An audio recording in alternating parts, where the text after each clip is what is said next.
I got. I guess we're all getting the same thing here. Those are all extras. So. Does Ken have one? No. No.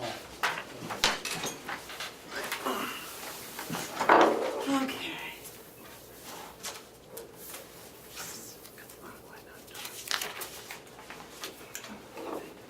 I'd like to call to order the Carroll County Commissioners' weekly meeting of August 29th. Would you join me in the pledge, please?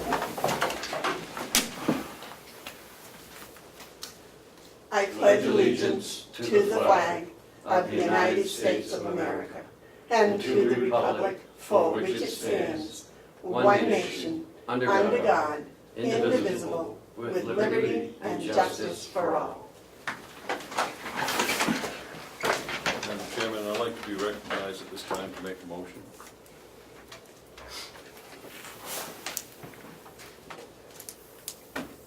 Okay, I'll recognize you. Make a motion that the commissioners recess for the purpose of caucusing. Second? Motion's been made and seconded for the commissioners to recess or caucus. All those in favor say aye. Aye. No? Do we clean the room or? No, we go to ours. Let's go into our office.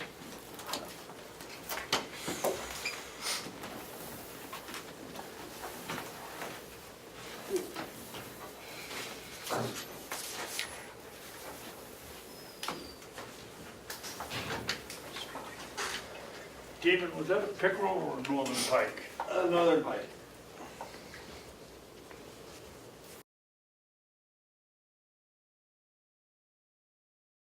It's in here.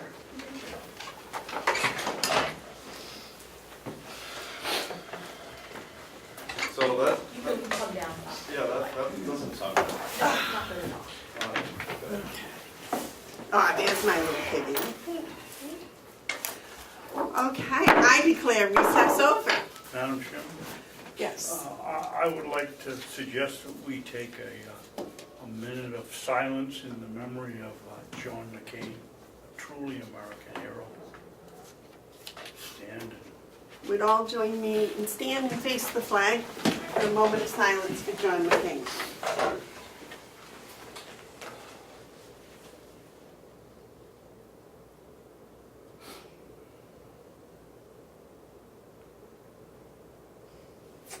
Thank you.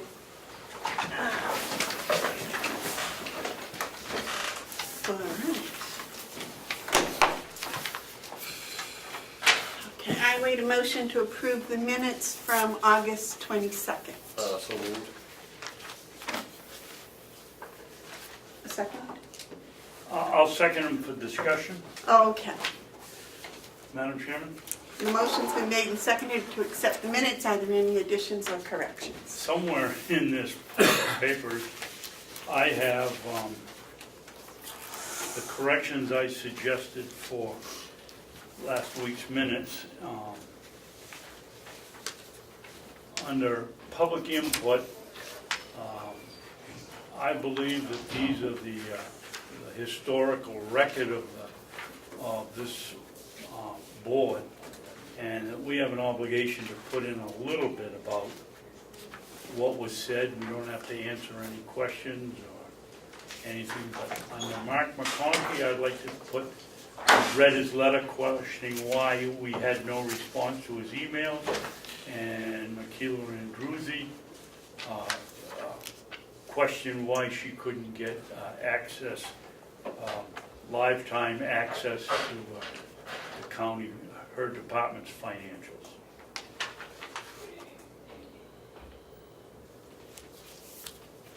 And on the county administrator,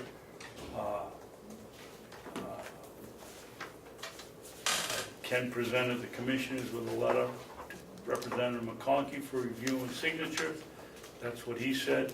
I suggest we add, the letter stated the commissioners were aware and working on the problems he mentioned. And I think that's it.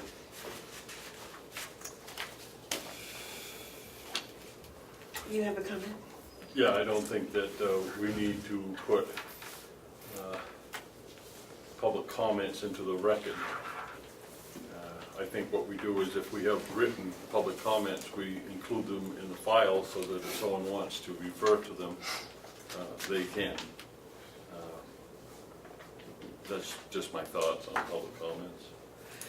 Well, Madam Chairman, Yes, sir. we can do one of two things, since we have a copy of Representative McConkey's letter, we can include it here, or we can add what he said, one of the two. Do you have copies of the letter from both Representative McConkey and Attorney Andrews? No. Yes, sir. Again, what I wouldn't do is attach them to the minutes. I would reference them, and if someone wants a right to know request, we can pull them from a file. If we start putting public comments into the minutes could become quite long, tedious, and unnecessarily cluttered. Do we have any precedent for this?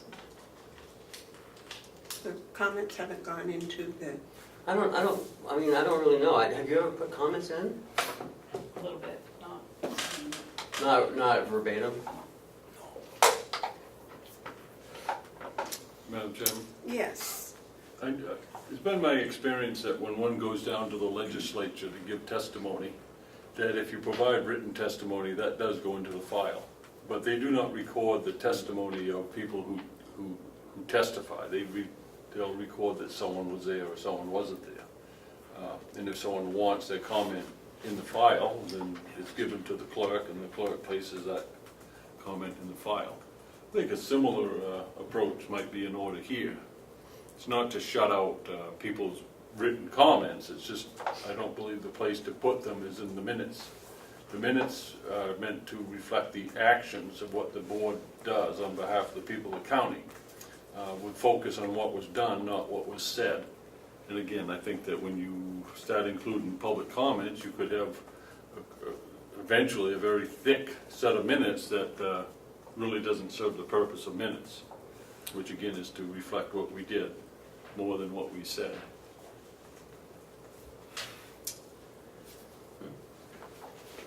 Any more comment, David? Well, only that Representative McConkey spoke for several minutes, and I shortened it up to read his letter questioning why we had no response to his email. That's not going to take a whole library to fill with minutes. Okay. Yes. I could be fine with that as long as we don't start attaching written comments to the minutes. I have no problem with Commissioner Babson's want to reference the topic of what was said, if we can recall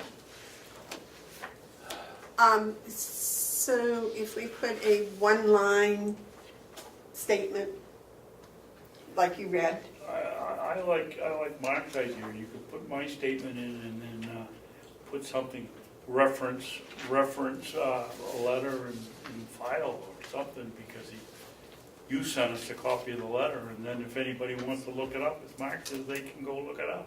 I have a suggestion. yes? As clerk, would you give me a week to craft what I think meets Commissioner Babson's desires and what I believe might be appropriate for minutes? Sure. So can we table the action on these minutes? I'll make a motion, we table the action. Second. And those in favor of tabling the minutes for another week, say aye. Aye. Aye. Don't we have minutes from 2 weeks ago? No, We did them. we did them last week, Oh. so let's not forget this. And at least we'll remember why we're tabling them. Right. Okay, so, all right, just so I can get my notes right here. So what the suggestion was a single sentence and file. Only if it's submitted in writing though, right? Right. I know And I'll watch government oversight to find out, to refresh what Attorney Andrews's topic was. she wanted, Access to the books. Right. yes, Salary line. salary line up to Right. date. Right. Madam Chairman, could I have my pencil back before you fall in love with it? Thank you. Seems to be a weekly thing. No. The table rolls this way. Oh, yeah, we're slanted here. Excuse me. Huh. Okay, so those get tabled. Registry of, oh, wait a minute, public input. Damon? All right, as you're probably well aware, I have a series of questions and trying to get the commissioner's response to McConkey's concerns, and McConkey wrote out a very long email to me explaining in some detail about what he's looking for. And Commissioner Hounsell has kindly offered to speak to me and address them at length after the meeting. Now, would he be authorized by the board to answer the questions, or should I just ask him here, or? Madam Chairman, I might not be able to wait for media questions. I need to depending on- clarify what you just said. Yes, Mark. Okay, so my understanding is you want us, each of us, to give you a position. Well, I was hoping a for a statement. commissioner from the board. What I told you, and I believe it to be appropriate, that this is not the forum to respond to political charges. This is a forum for us to conduct business. And I think each one of us individually can speak as individuals, but if you're looking for a board response, we gave that. We sent a letter to Mr. McConkey in response to his letter. So we have responded as a board, and I don't think it's appropriate for you to come in and ask us to respond further. We gave thought to that letter. So that's the board's answer. What you want is clarification. What you want is clarification from each of us individually, which I told you I'll be happy to do, but not at this meeting, because I don't think this is the appropriate forum to bring in politically charged fabrications. I'll give you that word. How's that? David, you have a comment? Yes, we answered that question last week, Damon. It's in the minutes, or may be in the minutes somewhere along the line. The letter stated the commissioners were aware and working on the problems he mentioned.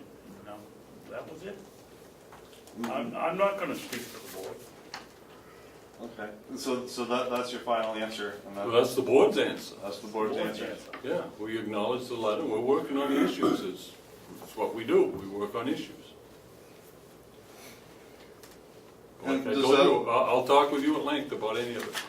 Okay. well- Personally, I'll okay. represent the board. Okay, well, if that's fine with them, then that's, I guess, what we'll do. Okay, the rules from the Carroll County Government Rules for Public Comment says that speakers shall address the Board of Commissioners from their seat. Statements should be directed to the board as a whole, not to individuals on the board. And that public comment is not intended to require the board to provide any answers. And it says someplace here,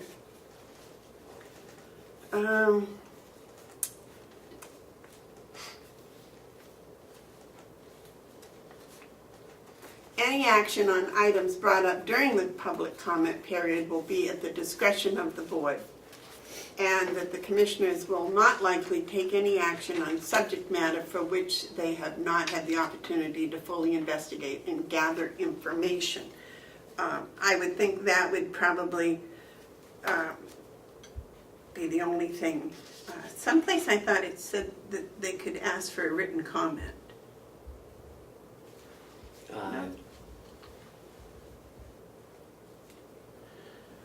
Yes, David, you had a comment? No? I guess if Ken could send me the letter that he gave McConkey, that would help. Okay. And so I've just got deadline, and I'm here trying to get, every side of the story, and I'll talk to Mark later. But I just wanted to make the effort. Can I ask Damon clarifying questions? Just 1 second. It says,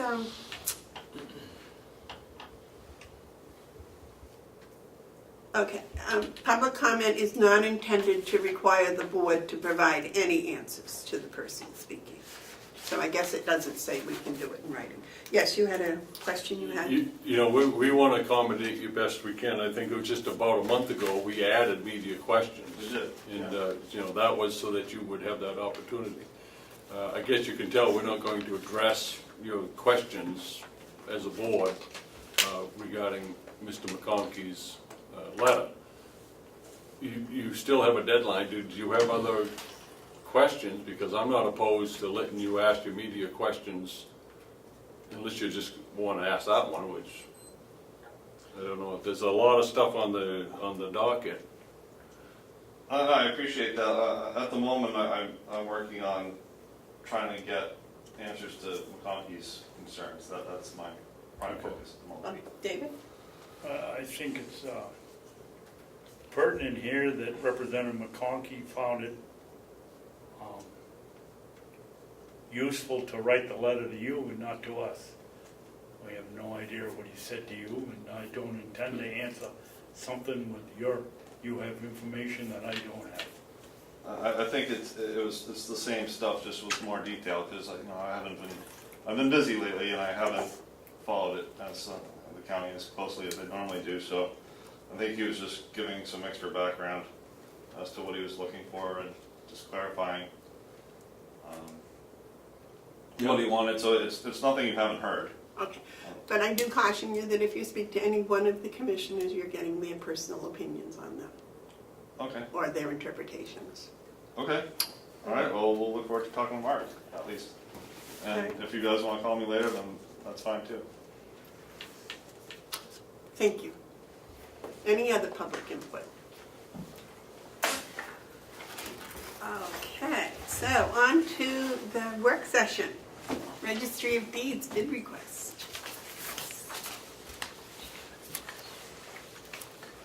Good morning. Good morning. Have a copy? Yes. I do. This is a request for putting out a bid for the roller shelving. It's the same thing she does. Every year. We do this every year. I'm ready to put the bid out. I've put it out for 2 different volumes of quantity to see how the price breaks out. And I have 3 vendors which I will send it to. Are these all vendors that you have dealt with in the past? Yes. Yes. Is September 6th enough time, at least? I believe so. Okay. I just wanted to ask. The only difference that I've heard, I called them all to ask them if they wanted to reply, and they said yes.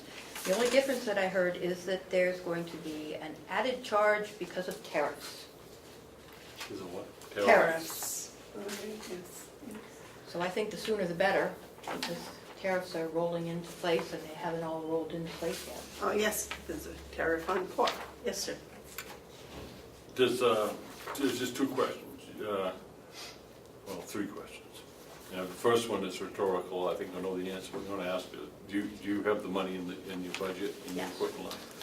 And the second question is this, I'm going by mind, I learn as you go here, but this is equipment, so this needs delegation approval? Not For the necessarily. purchase? No? It's How does interesting. that work? Because I thought we, If it comes out of the, out of her Deeds equipment deeds account. equipment account, G's equipment account. That needs delegation and commissioner's approval, and that money is not in 2018's budget. There is a appropriation in 2018's budget under the new equipment line right? Okay, so that's not a, for shelving, okay. so that's already been approved. Okay, so you've already got that, all right.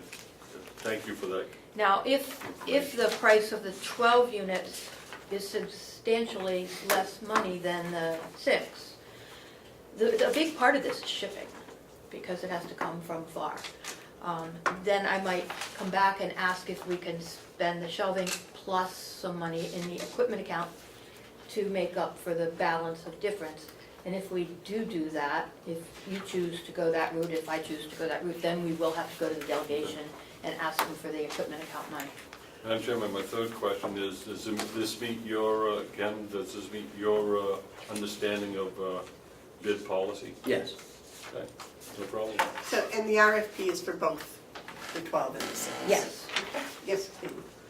Well, one of the recommendations I would make is, why don't we find a product made in the United States so there is no tariff?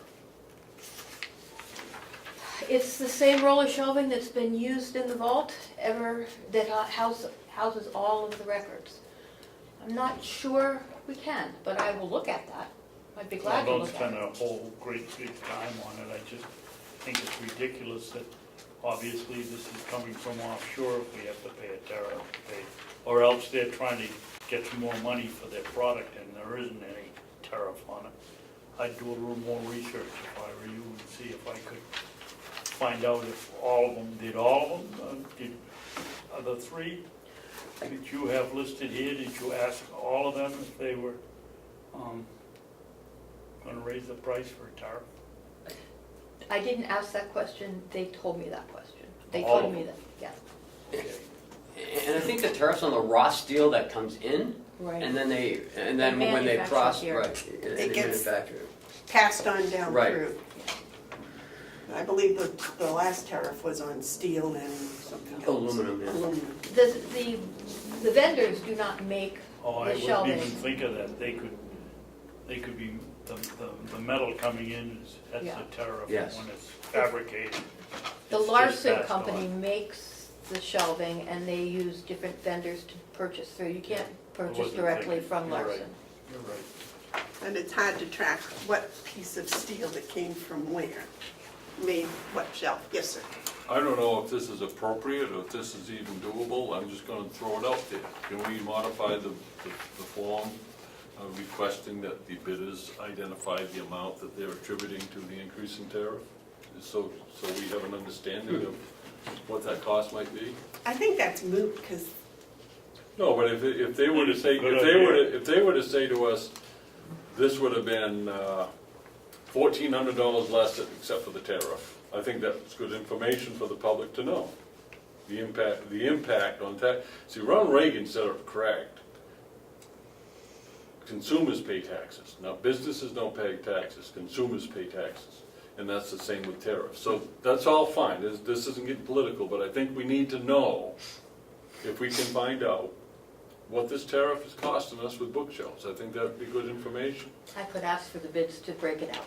If we had a line in there saying, to your best of your ability, could you tell us what the increase is due to tariffs? Right here. Do you need to put that on this form, or? I don't think so. I think I could make that clear in the Okay. cover sheet. Sure. and where they volunteered that information, I think they. Yeah, well, they all said that they were going to do it. I think it would be prudent for us to know what How that, much it is. how much that was. Do we need a vote of approval for this, or is this? I got I have a another couple question. more comments. Yes. I don't want to bring up a sore subject, but looking at the revenue from the Registry of Deeds, it doesn't look like we're going to make our revenue, and you're going to have to transfer some items around somewhere in the next 3 months. Is this a good time to buy them? We have to have them. Yeah, you couldn't get along with them till next year. No, we're having our, we have waited. I did not wait. I did not purchase them in January. I've waited now. Normally she does it at the beginning of the year. Our indexes are coming back, right? Our indexes are coming back. Where did you find that revenue page? The package you got this morning? The update. We just got it this morning. That's what I thought. In the packet? It's in the back, there you go. I got those expenditures stapled to that. Oh, right here, I got it. Thank you. I'm sorry. Registry of Deeds. 45% for 6 months. 6 months only? Okay. And 5% of I haven't seen that, so I $1 don't million know what is you're a looking pretty at. good chunk of change. Well, you know, the thing I'd like to see is, I like that report that you give, I think it's At the end of monthly. every month. Yeah, I'd like to see that one, because Yeah. I do think your revenues are gonna come short. I do think that. I hope I'm wrong, but it looks like it's going to. So I would ask that too. Could we wait until we see if we can encumber these funds at the end? I don't wanna, I mean, it's your call. If you wanna put it out now, I'm gonna put it out now, but I'm just cautioning you that perhaps, you know, you may wanna wait and see how your revenues come in. I don't think I physically can. Okay. We have to have these. It's your yes. thought, Madam We're Registrar, it's your. spending a lot of money on restoring the indexes, and we need to be able to house them properly so they don't get destroyed. Okay. Yes, sir. Well, I was gonna help Lisa, but I think she's okay. I think she's going out to bid, so, because I was gonna ask where we're gonna put the books when they come Right, back. exactly. Right, do we need a motion on this? Yes, I'm so moved that we approve the request form for Larson Metal roller shelving for the registered deeds. Do I have a second? Second? All those in favor? Aye. Thank you. Thank you, Lisa. Next is a hiring document. Did we have this from last week? So, no, this is something I needed to discuss because we've run into an issue at the jail. So on the hiring document that we did last week, that works for the nursing home and it works for other departments. The jail runs a complete criminal background check on any individual, which could last up to 2 to 3 weeks. And so Jason gives the conditional hire, then he does the criminal background check. If that comes back, negative, then he has to start all over. But in the meantime, how do you want to handle it as far as signing the document and announcing that he's hired someone when he truly hasn't hired him yet? I don't think we should sign that document until he has done and gotten the results of the criminal background check. The same way at the nursing home, I wouldn't sign that until they had. No, that is instant. Right. He does, but the sheriff does, a complete FBI criminal background check on the person, financial, everything. They don't do a financial at the nursing, No, No, not even in the office? probably not. I doubt it. Mark? David, oh, Mark. I think what we need to do is revise the hiring document again and be specific as to what we want to do. My initial thoughts is that if you're hiring someone on a contingent basis, that you haven't really hired them. And if that's the case, then we don't need to know until you really hire them. Okay. I think the policy ought to reflect that we're giving authorization for temporary hires without, if someone's working for us, they're working for us. And so they get all the rights that any employee has for working for them. But if the arrangement is that they're, I don't even want to use the word probationary, they're contingent upon type of employees. That way we don't have to go through the process of discharging someone that we haven't hired yet. Well, and we shouldn't be hiring them until after the background check is completed to the Your superintendent's satisfaction, because you can't give us a recommendation if suddenly it should come back that they had lied on their application or something. And the process, he was saying as well, because I met with Jason on Monday and Howie, and we talked about this. And one of Jason's issues was, the board announcing who he hires when they probably haven't even given their notice yet, you know what I mean? Yeah, he's absolutely right. So with him, I think it would be after he gives me the recommendation that, yes, I'm ready to hire, I think this candidate is perfect, and then he sends over the And they've information. passed the background check. Well, yes, or he I would mean, you send don't over. hire a teacher until they've done Right. their background check. I mean, that's just procedure. Yes, David? Like I told you yesterday, Ken, I haven't changed my mind. I wouldn't do anything, I wouldn't announce anything until until you're ready to hire him, just for the reason you say. He might be working somewhere, or she might be working somewhere else, and the other people, and the current employee employer doesn't know he's leaving or she's leaving. I wouldn't say, I don't see what difference 2 or 3 weeks. I don't have any problem with Jason telling an individual, yes, you're hired if we get a clean background check on you, but that's as far as I Okay. go. Yeah, I agree with Commissioner Babson, but I would go one step further and come back with this hiring document, but come with a definition of a contingency hire. Okay, And we can empower, let's start with Jason, the authorization to do a contingency hire.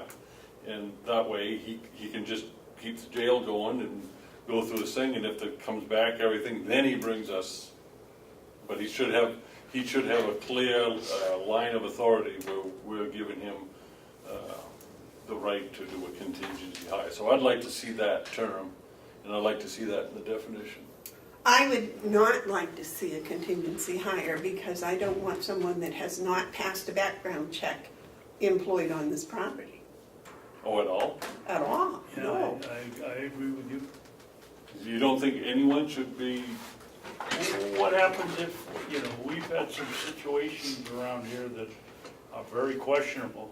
What happens if somebody's on drugs and working here in a contingency, and so, yeah, we find out 3 or 4 weeks down the road that you've been arrested for possession, and then we've been working over here and lining things up. I think it's too risky. well, I don't. I think at some point we have to put a trust in the fact that the superintendent of the jail is going to look at those to satisfactory disease, that he would make a contingency hire. And if he did that and then finds out the scenario you just spoke of, then we would know who messed up. That it was and I don't think we run the risk of stopping necessary hirings if we, I respectfully disagree because if we're hiring somebody in a position at the jail on that much of a rush, there's a problem. I believe that nobody, until they have completed the background check, the criminal check should be allowed in that jail to work.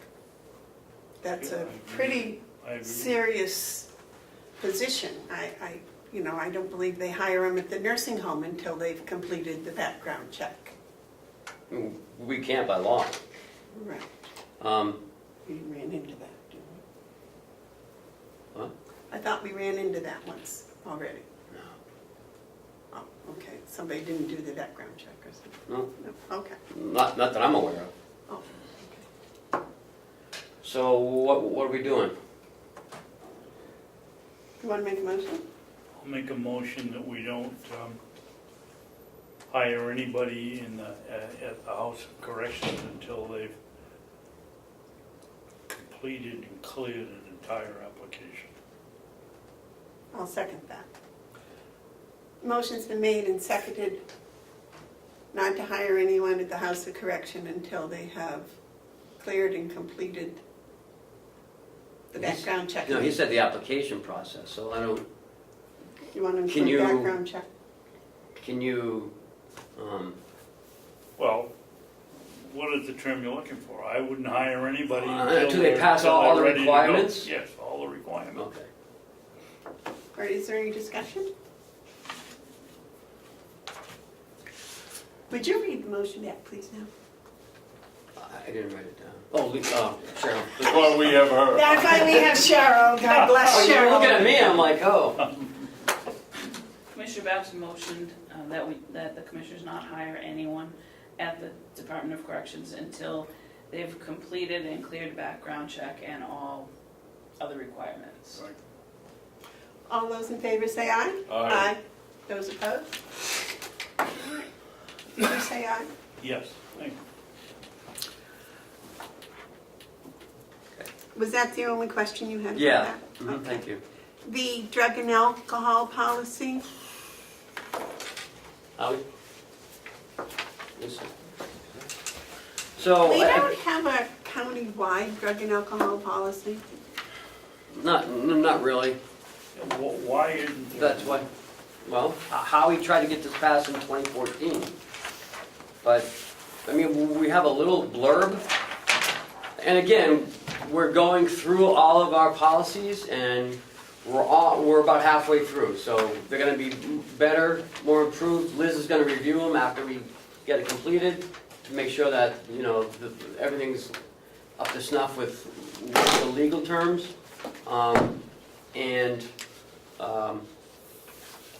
So to answer your question, no. This is not a real, not one as fulfilling as this policy. Now, I gave this to you about a couple weeks ago anyways. I did go through it a couple times. There are some things that I'd like to suggest. And a lot of it is just, you say shall in a lot of these. I think we should switch them to may. You know, like shall be terminated, shall be arrested. And that's my own suggestion that, well, on page 1 that we split out after effects. I don't know if that's one word or if that's two. On the second paragraph, drug and alcohol are suffering from the after effects of drugs. Madam Chairman, Yes, sir. this is a lengthy document. I haven't perused it. And I know you have, and I like that you have, but you're kind of jumping around. Oh, sorry.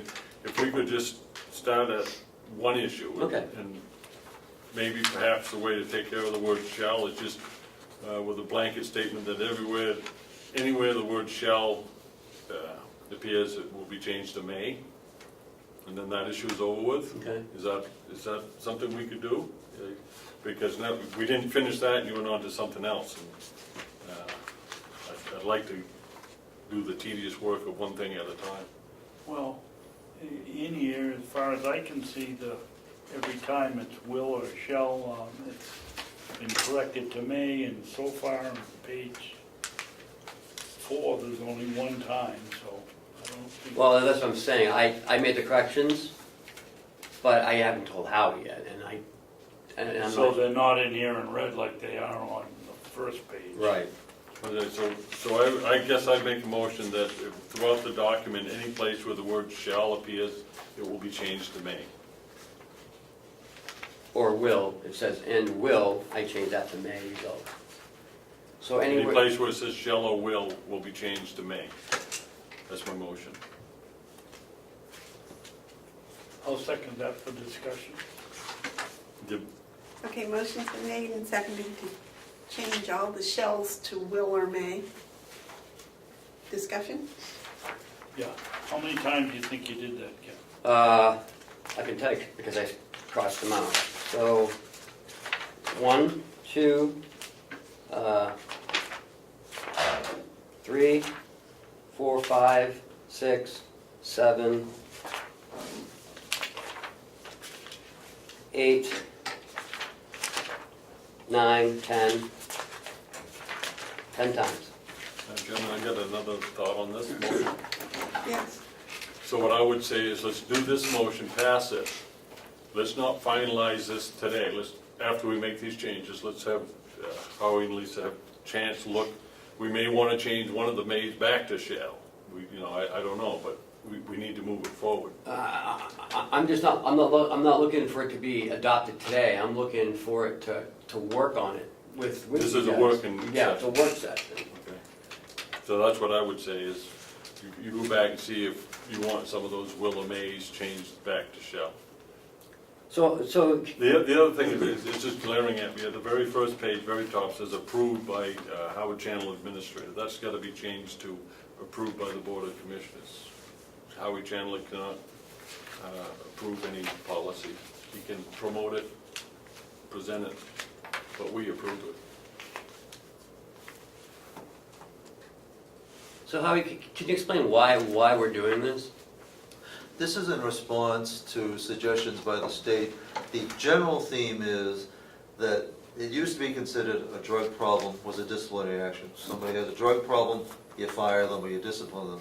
The state is looking at how do we help somebody who has a medical issue and problem, and how can we support them, essentially giving them chances to straighten things out, not just flushing them, helping them to straighten things out, and to try to hang on to good staff members who have a potentially addictive problem. So it's a kinder and gentler approach. So this is a Mountain View policy, but I'd like to work on crafting it as a county policy as well. Well, first things first, Okay. you need to understand that no policy is adopted except by the Board of Commissioners. Mm-hmm. So it just, I want documents, whether it's Mountain View or the jail or anything else, to reflect that. I would like to see each of the department heads, like Howie has done, put together a policy, and then maybe we could take all of them and come up with a county-wide policy. Because I think one of the things, I like the statement it says, as a condition of employment, Mountain View Community requires that staff members adhere to a strict policy regarding drugs and alcohol. I would like to see that a county-wide statement. And what that strict policy is the question, I think. Well, that's what I'm saying. I want to make this a countywide policy. Right, And, we're currently working on it, but, I'd like to take some of this and morph it into like a countywide policy. But Howie still has his own policy, because he has a different environment over there. well, He's and got, so does the House of Correction, and so does, no, they're not passing out, well, I guess they are passing out meds, but there's no narcotics in the jail. There is narcotics in the nursing home. So we have MNAs and LPNs and RNs passing out medication that they could end up diverting, and that it's happening more and more. So he would have a more problematic issue than, say, Jason or someone in this building. We're required to have a policy whether the county does or not. Okay. I think it's all the better that it be countywide, the same policy, but even if we chose not to have it be anywhere else, Health and Human Services requires us to have a policy of this kind, which is where this was generated from. well, and I was thinking of also the sheriff's office, because they handle drugs and alcohol. There's evidence, it's evidence, it's evidence, so that's why I'm thinking Okay, yeah. that, a strict policy for the entire Oh, absolutely. county. That's my feeling, so. And if Howie is a nice template that we could expand, that would be even better. It is one that I stole from the best practices of a number of different policies. I can't take credit for this other than being the editor. I tried to draw on the expertise of others. And then we're gonna steal it from you and That's which is fine. make it countywide. All the better. That's it. So Ken, where were you at? Well, Howie, do you have any comments so far? No, I mean, this is designed, it's almost summarized in the last sentence of the first page. We encourage staff members to voluntarily seek help for drug and alcohol problems. If they self-identify, they get help. If they don't self-identify, it's discipline. So it's giving people the chance to come forward and say, I have a problem, and what we're saying is that under organized terms and conditions, we will help you with that. And that's what we should do. I think so. Yep. I think that's a kind and gentle approach. Absolutely. Well, I think they're finding that is a far more effective approach. Well, and what we're going through now as a society, it's affecting everyone. The major change that I added this past July was on page 4 in adding random drug testing. That hadn't been in the earlier versions. Yes. And random, now, and it's interesting, you think random is an easy concept. you have to be very careful about how you, random has to be truly random, and it has to include everybody, it has to include me, it has to include Lisa, it can't be just a select group of people. It would need to be a very organized process. And we've got it passed in the CBA now, so, But it would apply to everybody, not just the, It'd be everybody, but does maintenance would also be covered with that? everybody, from the Mountain View side, it'd be everybody in Mountain View. Of course, if this became countywide, it'd be everybody in the county.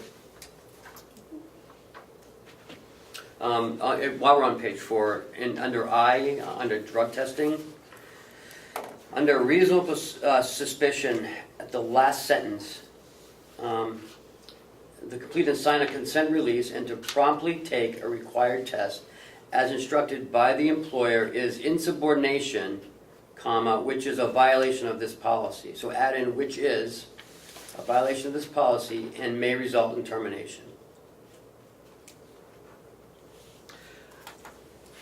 Okay, isn't that something like, I believe there's a law that if you're driving a car and a police officer asks you to do a field sobriety test and you refuse, you immediately lose your license. Is that a law? Yeah. It's called implied consent. Right, so this would, that's the word I was looking for, this would be an implied consent form. Correct. Like I think last year we had reasonable suspicion, so we did a locker search. Yep. And, I wouldn't think that would require. Isn't the locker on our property, so we can? oh yeah, and it's our locker. It's But we considered don't. public property. Yeah, but we. Go ahead. But if we don't do it for cause, it would look like we're being arbitrary or capricious. So we had good cause, we had reasonable suspicion to search a particular locker. This wasn't a general search or a random search. It was a specific search that was for cause. Who conducted the search? Let's see, do we have the It was the sheriff? yeah. We had One of the deputy over. deputies did it. Yeah. Okay. And that protects us. And it worked out well. But he needed our permission to do it, so we gave him permission because we had reasonable cause. Can we put that in here that it would be a deputy? It might not always be a deputy. No, it could well be staff wanting to check something. But they're not But we do have, educated as the deputy is educated. well, if we're looking for contraband of any kind, it's not, if we found something, we'd be turning it over to the deputy, or to the sheriff's department, or Ossipee Police Department, whichever would be the sheriff's Well, choice. on the complex is the sheriff. Okay. Well, and I don't think it would just be one person in isolation as the senior member of that group searching. There would be a number of people involved, probably including myself. At schools, doesn't it have to be a police officer to search the locker of a student? No, but they do. When they search a they do it because they want to make sure that they don't violate the discovery, I guess is the term. You know, if anyone just goes open someone's locker, it may not be as stand up in court as if it was a police officer. They want to I preserve guess, I chain don't- of I don't custody. know. Well, what we'll do is we'll give it to sheriff. And But see the what he principal thinks. has the right With to that. open a locker Right. in the schools, they just don't. Right, okay. Do and don't and can are two different things. It's like shall and may. David? Yeah, page 3, G, searches, and page 4, drug testing. They don't seem to mesh. County administrator, community administrator, Mountain View community administrator or designee has the authority to initiate an unannounced inspection. Staff members will be required to participate in a drug and alcohol screening, which blah, blah, blah. It's almost like in one section, I don't see anything in here about probable cause under G. Don't we have to have any, under searches, it says you can just walk in and search it? I don't see anything about, If it's our property, yes, we can. Like it says parking lots, storage areas, buildings and surrounding areas. Because it's not their property, they're using it as their storage locker. But if they're running a drug ring out of it, you know, that's our property. We can Just- check their hard drives if it's our Right, computer. exactly. We can go on the computer and check their emails if we wanted to. I don't think We we can don't. search their cars without their permission. I don't think it says cars. At the end of that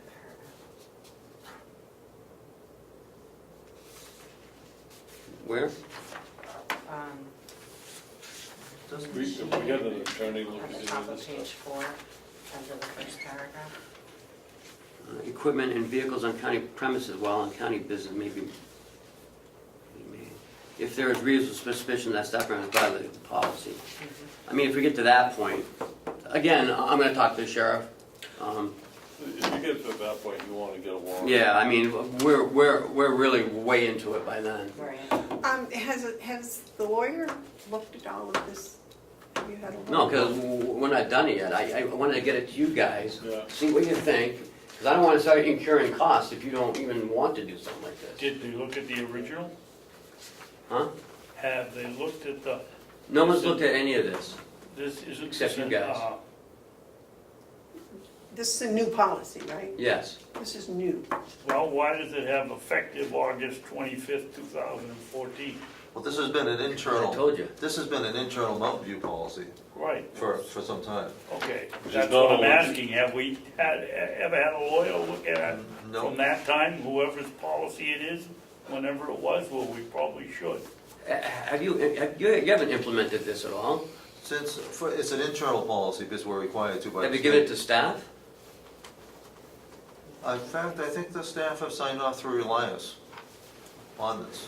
Something missing here. Well, here's the thing, we're sorting this thing out. Let me,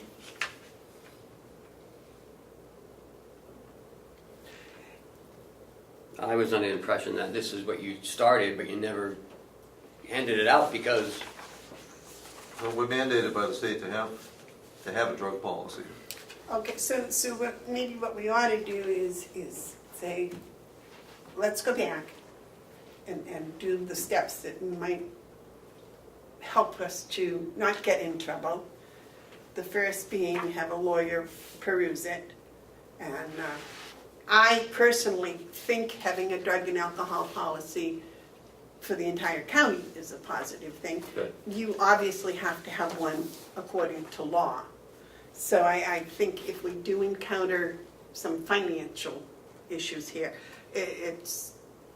initially, because it is the Mountain View community and they are by law required to have it. And then, some of this, I'm sure, the lawyer will look at and say, oh yeah, this is good, or maybe this should be rechanged, because not the three of us, none of us, although we have some knowledge of policies and drugs and alcohol policies, we don't have the lawyer's perspective.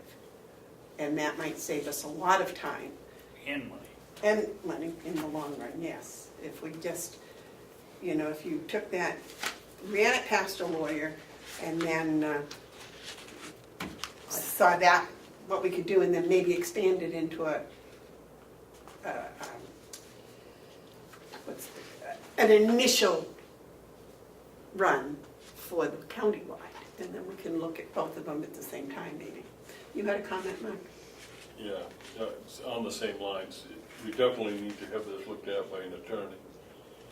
And so I agree with that. And I also think that from what I'm hearing here is this is an internal policy, which is fine. I know you had to do that, but it isn't the best way to do it. I think we, the board, should adopt this on a temporary basis as a policy, just to cover that point that we set policy, even limited ones. The other thing is, and I need to spend some time looking at it, but on page 6, in the J, you have consequences. And there's just something there, and I can't put my finger on it quite yet, but I will, that I find objectionable. I'm kind of focusing on the second paragraph. I need to take some time myself with that paragraph. It just seems, I don't know. I'll just state my first concern. My first concern is that you're empowering substance abuse professionals in a significant way over the rights of an individual. And I have heard tales where sometimes, and this isn't a blanket statement against substance abuse professionals, but they feel empowered by not guiding so much the patient or the client, but commanding them with words like, well, if you don't do this, I'm going to have to report you. And that's really not conducive, I don't believe, towards healing someone, but just towards another dictatorial message. So, maybe if we could give some attention to that. Can I just respond to that? Yeah. My guess is that some of this language came from the fact that if the employee is in this position, that they would be requiring a family medical leave of some type, and the family medical leave form will require this information in order to support the person in their progress towards sobriety. Then you need to state that, because once you start with the first paragraph, because consequences are serious, and then you start right in. Any staff member who violates this policy will be immediately removed from duty, so forth. And if she tested positive, she must seek advice of a substance abuse professional. There's nothing there that reflects what you were talking about. It's Again, I think Howie borrowed this from somebody, but right, which is fine. my guess is that we need to clarify that. That's probably where that language is. Well, what you're putting is the client in a position where they are going to have to do what they're told or else. And I don't know if that really is conducive to good healing practices. And again, it's not a blanket statement. It's just, what are we trying to do here? And just seems, I don't know. I haven't quite got my finger on it, but I don't like it the way it is, and I don't know why yet. Okay. Can we just postpone action on that for a while? Well, I think, We'll Run it I'd like past to a keep talking lawyer about it, and- though. Let's keep going. Yeah, I'd like to keep talking about it. Because I want to get everyone's input, and then we can move from there.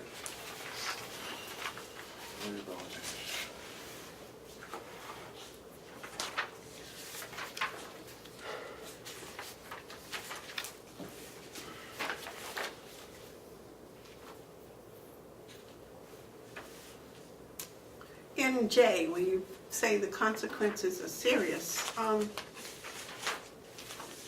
think the consequences are going to have to be on a case-by-case basis, aren't they? The implied message there is that if you don't participate in a treatment program, your employment's going to be terminated, which is serious. Yeah, I see, that's the part that, there's other ways that people can get relief from substance abuse without being directed towards, you have to do this. Not only that, all right, here, let me give you an example. In the front it says, under the influence. So a person comes in tremendously hungover after, I don't know, Labor Day weekend party. And they come in and they're sick, they're hungover. So you do an alcohol test, and it stays in the system, I don't know, 4 hours, 8 hours, whatever. So then you say, okay, you gotta go to treatment. And they look at you and they say, Howie, that's the first time I've had anything to drink in 20 years. Sure. What do? You make them go to treatment? You make the consequence? You just, I mean, I don't see this as a blanket policy that you can use that way. David? I partially agree with you, Madam Chairman.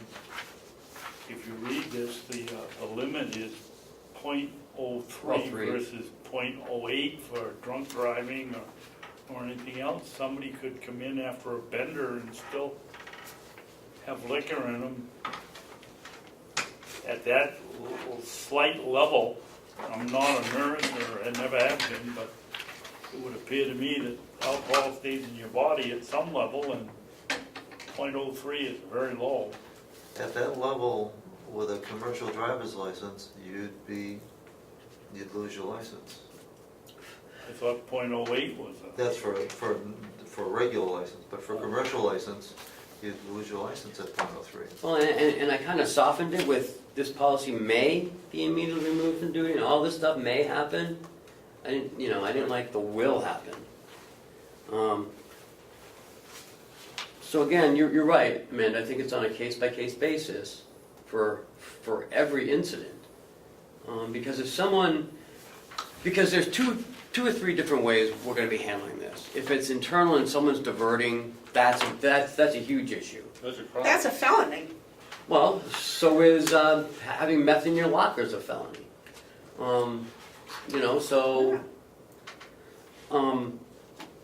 Again, we have to handle this on a case-by-case basis. If someone comes in with a hangover, we're not going to send them to rehab. We're not going to, I doubt, again, that's why it's may. You'd be sensitive to what their normal behaviors were, Right. and if there was any pattern of behavior, things like But that. that's, So that's, as Tom said, brings it to a case-by-case more.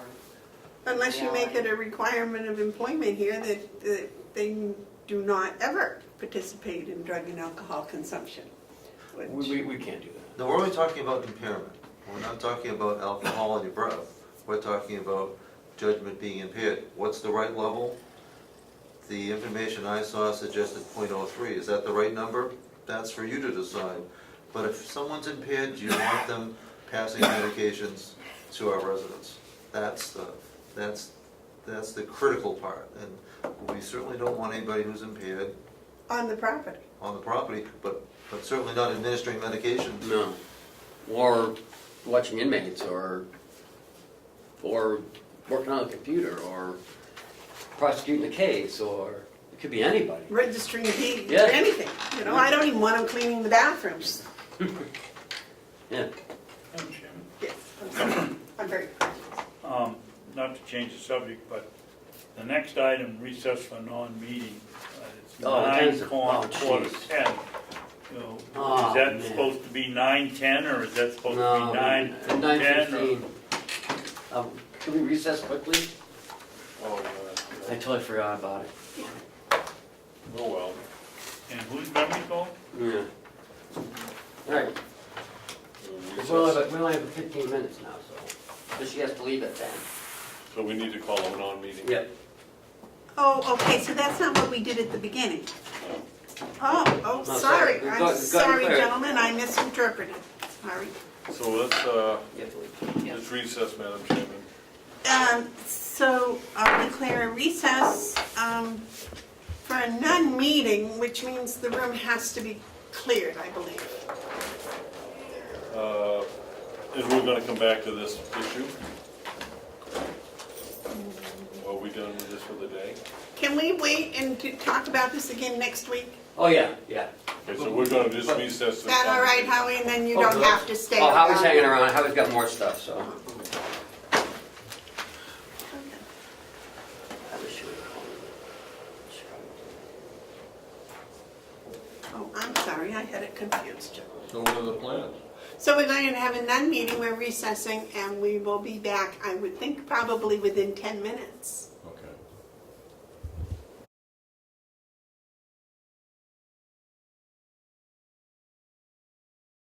Set. Okay, recess is over. The next on the list is the hiring position at Mountain View.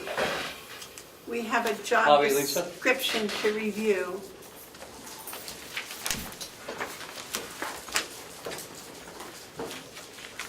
And I'll let Howie and Lisa take this one, and I'll jump in. Huh? We have two positions that we're filling. One, we want to reconstitute the former bookkeeper position, accounts payable position. We want to turn into one with greater responsibilities, that would be the assistant director of finance. That's the one that I gave them. Right.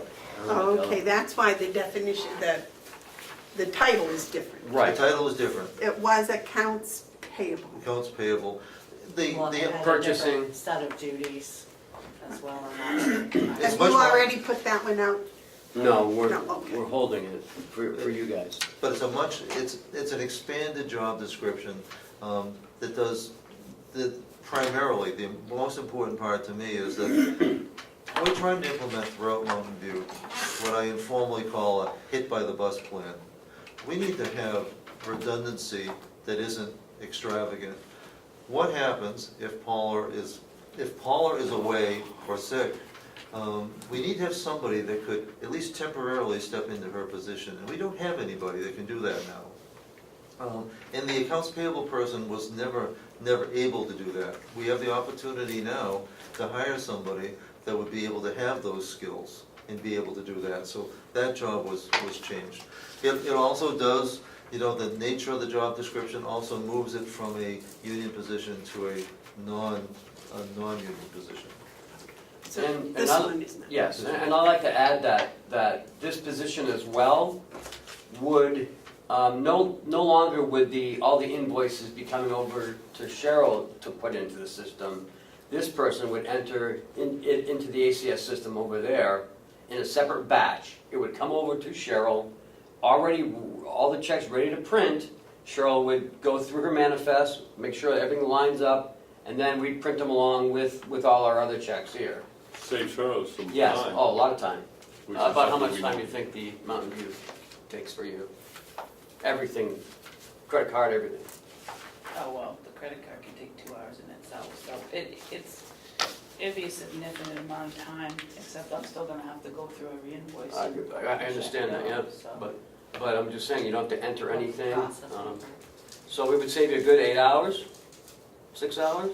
No, I don't think that much, because most of it's going through the entering is the easiest part, the Oh, it is? fastest Oh. part. The going through all the invoices and checking the backup is what takes a long time. Right, but I'm looking at this person to be as good as you after a while, and then it would save you just eyeballing everything, make sure everything's correct, and then print check. So I'm guessing it'll save Cheryl like a good day's worth of work. Would the commissioners see those Everything invoices? would be the same, except Cheryl would not be entering them in the system. The assistant director of finance would, or the Sure. bookkeeper, whatever you call Oh, it. that's good thinking. And this person would also be responsible for all aspects of inventory control for Mountain View. So maintaining inventory to the levels that are needed, ordering any new items, researching those orders for the best cost, making sure delivery has occurred, all that. Okay, but maintenance would still be under Bob, right? Oh, correct. David? I have here the job description of this. And do we want to start there? First of all, Assistant Director of Finance, that you'd think is a sophisticated position, and your requirement for that is 3 years of high school? That doesn't make any sense. 3 years of high school. Somewhere in back here, No, that it is says, it. There's a high school diploma, as well as 3 years, a high 3 years school of- diploma and 3 years. 3 years of As a- supervisory experience in accounting or inventory control setting. Well, I wouldn't call that an assistant director of finance. You start down here and all the way down on page 1, all functions are purchasing. Well, that's part of the job. Well,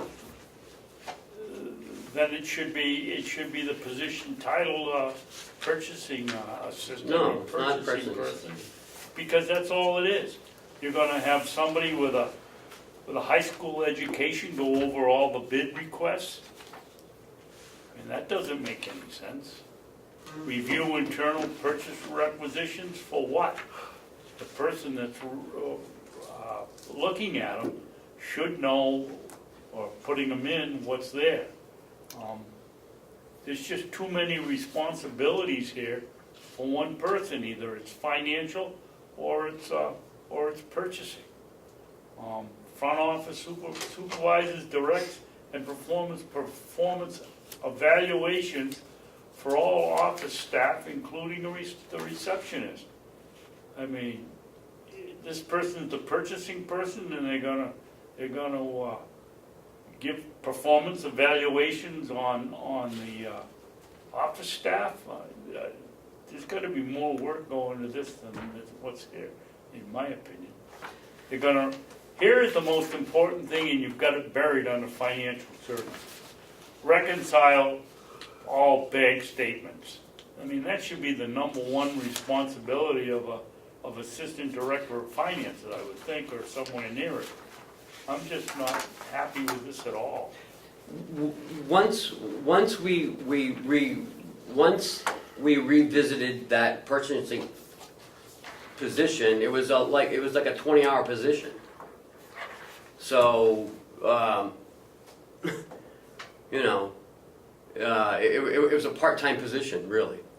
Well, the Once we got into it. purchasing audit, there ought to be some in here about the inventory status if you're going to have them either they're a purchasing agent or they're an inventory control person. But if you're going to have both of them, then We're not having both. We're just having one person do all of this. well, who's going to take who checks inventory? This person will. This person. Yeah, that's. All the laundry comes in and they're gonna count sheets, they're gonna count office supplies, they're gonna go through all the shipping records and make sure they're correct and that we received them, and notify somebody that something's back ordered and we need to move up on this. 80% of it is medical supplies. Food service is taken care of by Chris, but the medical supplies, which has the greatest number of items, is actually a system that Bob had actually looked into some 2 years ago that we have not implemented in terms of what we can do, potentially automating our inventory management so that we have a power system so we don't over-order and we don't under-order. I would think that would be a priority. That is under primary functions, that's number one on page 1. Inventory control. Well, no, but I mean, an automated process would be a priority. Right, and that's what we've been looking at for over a year now. Bob, do you want to join this conversation? Sure. Falling apart here. So, over the past year, you and Norma went around and looked at different Yeah, we did a lot purchasing of, systems. we did a lot of research on inventory management systems. We narrowed it down to one system. We never implemented it for one reason or another, but we narrowed it down to one system. It's a vendor-based system, which is multifunctional. You can expand beyond the vendor's products, which we liked about it because we have a lot of products that don't come from one single vendor. The only caveat really with this management system was that you had to buy a certain dollar amount of product from this vendor in order for the product to be free, the management system. Other than that, it was a great product. We could fill in anything that we wanted, barcode anything that we wanted. Was it a company that we buy from regularly? We've been buying from this company. I don't want to mention the name, but we've been buying from this company for years. And they would supply this to us free? Yeah.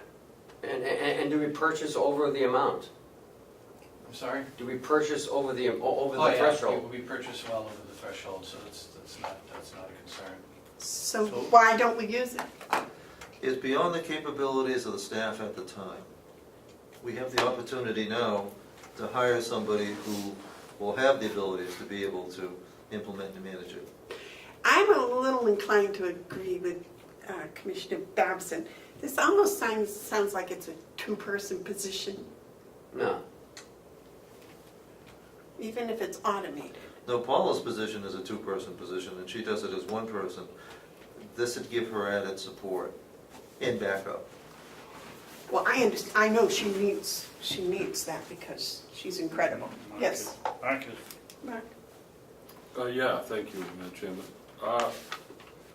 I look at this as close to being acceptable, and listening to what Commissioner Babson was saying, Commissioner Bevard, I would make a suggestion here, that you put financial services as the number one primary function. A lot of what you have here is, I think you've got things out of order. You're talking about an assistant director of finance, and the financial piece should be the first thing. Procurement, it seems like you're listing everything a procurement agent might do, which is fine, but basically, this becomes tied into inventory control, purchasing inventory. They go along. I served a number of years as the procurement agent for my father's mechanical contracting, and Bob knows there's all kinds of pieces that you got to keep track of when you're doing pipe fitting. And they go hand in hand. You don't buy what you don't need, and you have to have an eye on the inventory. So I think procurement and inventory naturally go together. But I think you need to stress the financial services. And number 4, front office supervision, take that right out. That's, we're not looking for someone to do evaluations. There's no one, you only evaluate those people that work under you. And which should be just one person? It doesn't, I don't see that you should have this person ensure that the general front office duties are consistent with the expectations of courtesy. I don't think that's necessary verbiage. The strategy behind that was in wanting this to be a non-union position? Well, yeah, but that's kind of like, okay, if it's supervisory, then it's non-union. I understand that, but this is not really the purpose of this as to whether or not someone works in a union or not. This is about whether we have a position that's doing what we need to have done. Other than that, I'm fine with it. I have no real problem. I think it's a proper title. I think it provides the assistant that the director needs, and I think it solves an awful lot of problems, and I think it'll help make sure that the flow of invoices is, doesn't find themselves sitting in the bottom of a desk drawer someplace. It moves things along, which has been a problem, but it isn't any longer. So I'm inclined to support this with those few changes. Jamie? I'm not. I think we should define what is the finance responsibilities here and the purchasing responsibilities here. I know from doing bills now for 6 years that the system we have over there and with Cheryl and Catherine and me going over them, there's so many loopholes in it that it looks like Swiss cheese. You sign off the stuff, Howie, and I doubt that you've looked at a lot of them because they're very simple. But that's where the mistakes occur. Paula's signed off of them, and I'm not sure she's looked at them. The only one that I have really confidence in when it comes in here is Murray's going to look at it, and if it's wrong, he's going to beat them down until it's right. I just think you've got two positions here that I don't think there's any connection between the assistant director of finance and somebody that you basically want as a glorified purchasing agent that really isn't a purchasing agent, is an order filler. Yes, sir. I got to respond to that. I think it's important that we do keep it assistant director because of the cross-training expectations. We need to have someone who can step in the event of.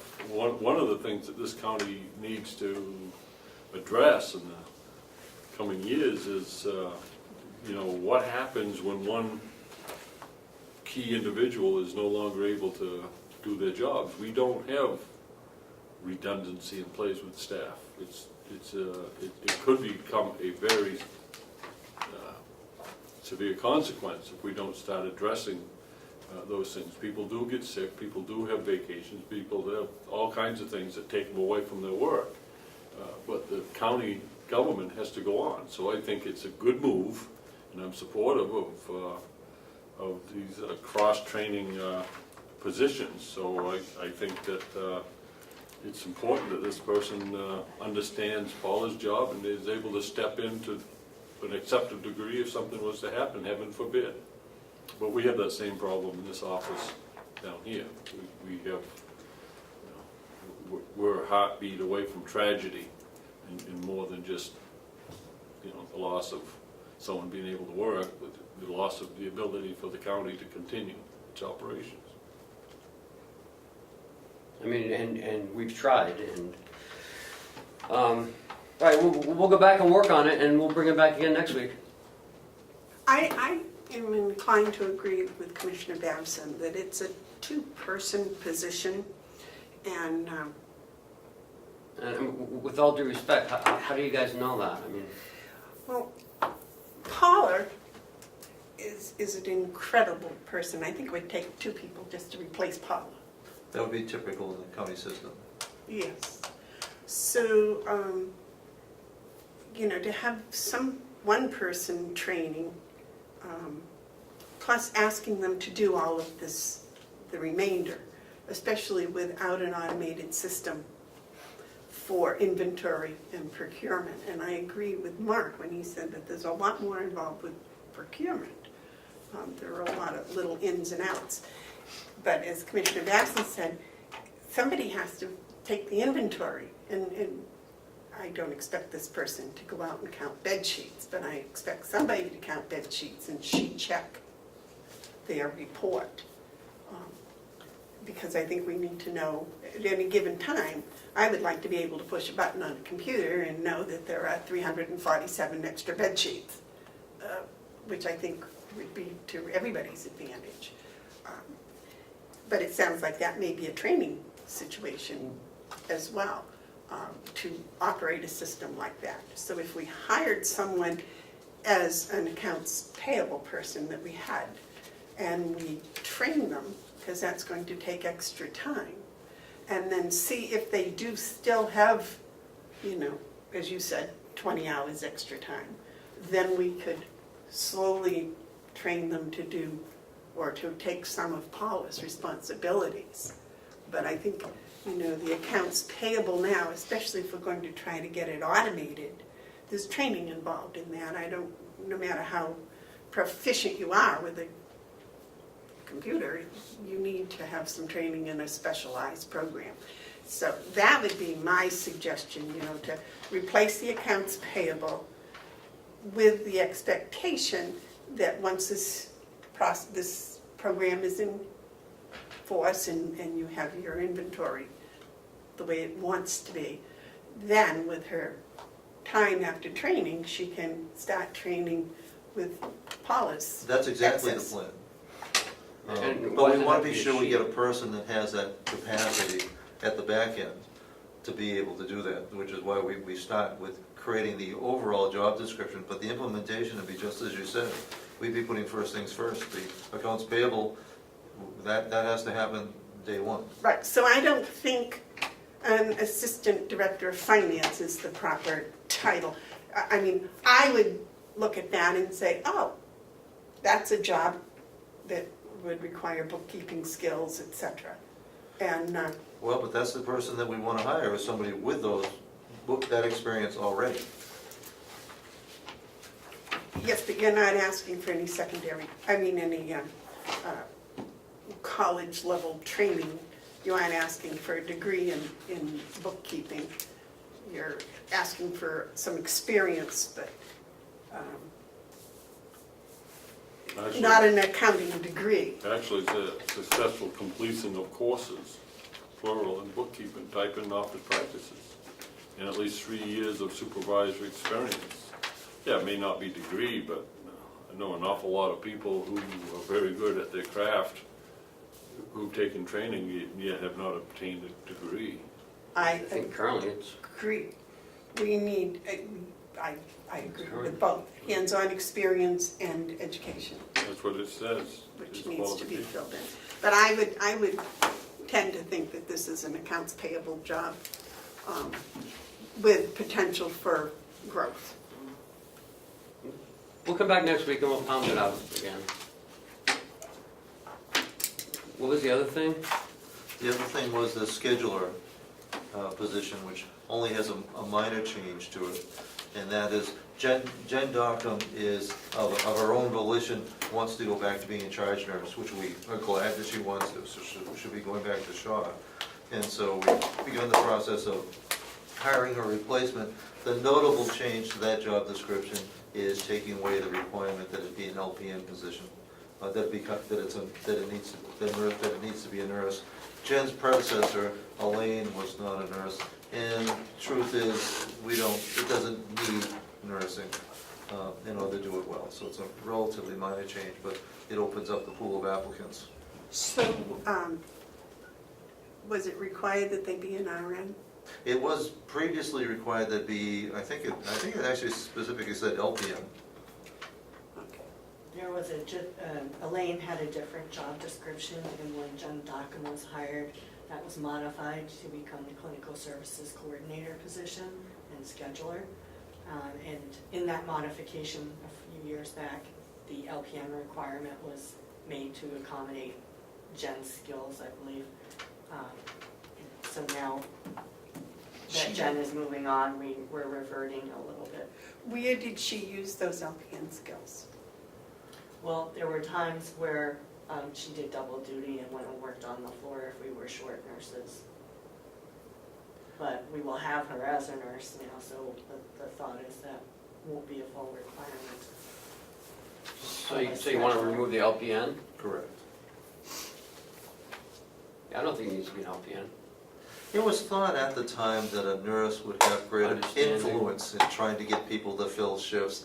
Well, and maybe that's true, but we don't see that there's any reason to limit the pool of applicants, and quite frankly, we would rather, if we had an LPN, we'd rather have the LPN on the floor than in the scheduler position.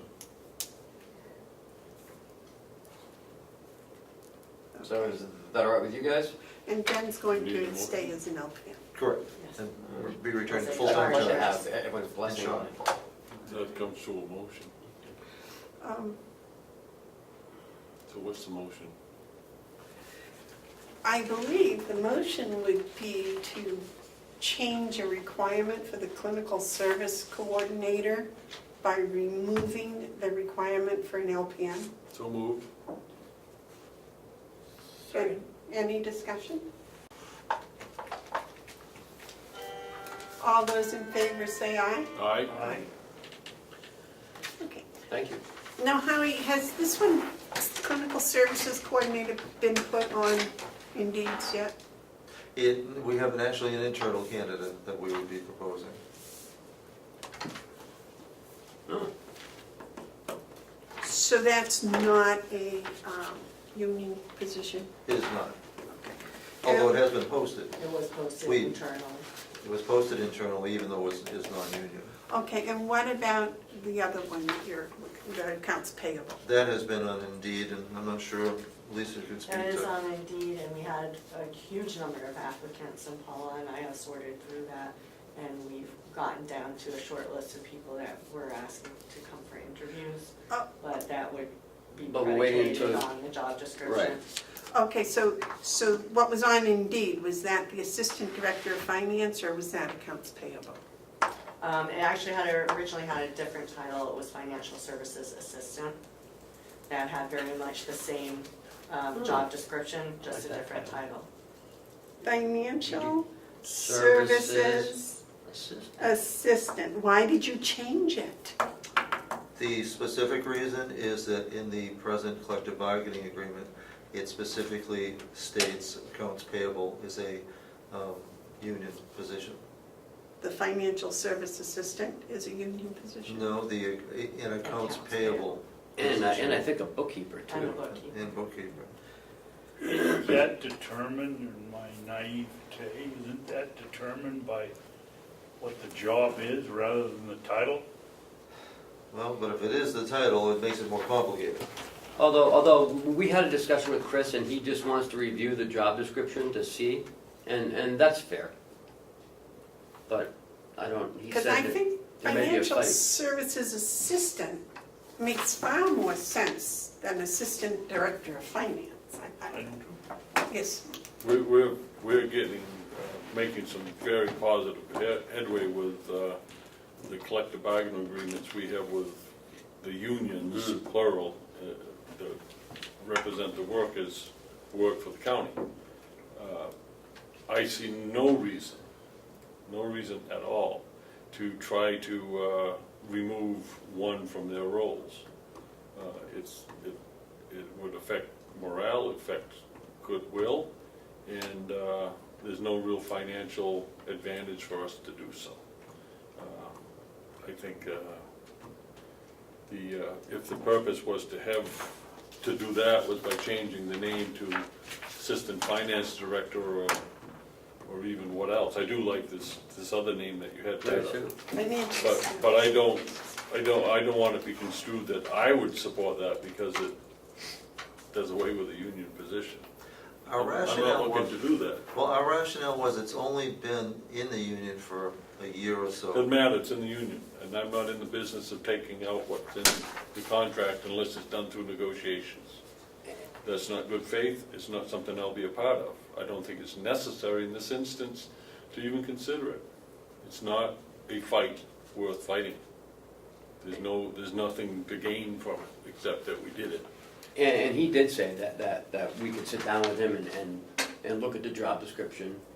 I did disagree with him though. I did say that the bookkeeper shouldn't be part of the union. It's just too much. Are you And on the those are- negotiation? Yeah, and those are a point of Sure. negotiations, I mean, I see it with the PLRB, people will do this, agents will do this, counties will do this. They'll just unilaterally make a decision, and sure enough, a grievance for an unfair labor practice comes to the state, and it doesn't work out for the counties when things like that are taking place. It's, unilateral decisions against the CBA is frowned upon by the state, and rightfully so. And he's been very forthcoming with us, and we've been open with him, and we will continue that. Like I said, we have, in the last couple of years, we have improved relationships with these unions considerably, and to do something like this it isn't the way to do it. We'll do it at the negotiating tables. So our next thing is, we want to talk about some initiative to address staffing issues.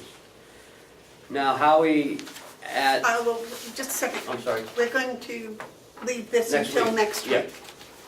Oh, and on that, I do like that, the title that you use Financial. when you advertise is, financial service assistant. I think that's a better description, and I think it addresses Commissioner Babson's concern. Yep. Okay, so next, Howie, was the LPN, LNA, and MNAs. Something similar to that in any case, because, we a few weeks ago, for market purposes, increased the starting wages for RNs, and we'd like to do the same for LPNs. How has that worked out anyways? Have we gotten any calls? Well, for the LPN, No, with the the idea. RNs. I know, but just with Okay. the idea that we're looking at an increase, we did hire somebody full-time. Okay, here's So it has had a positive effect in Oh, really? next Wow. phase would be.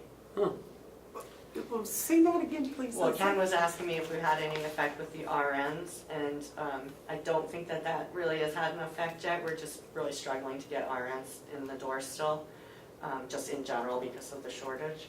But we did hire an LPN charge nurse who, just on the idea that we were looking at the rates, Oh, good. accepted the position.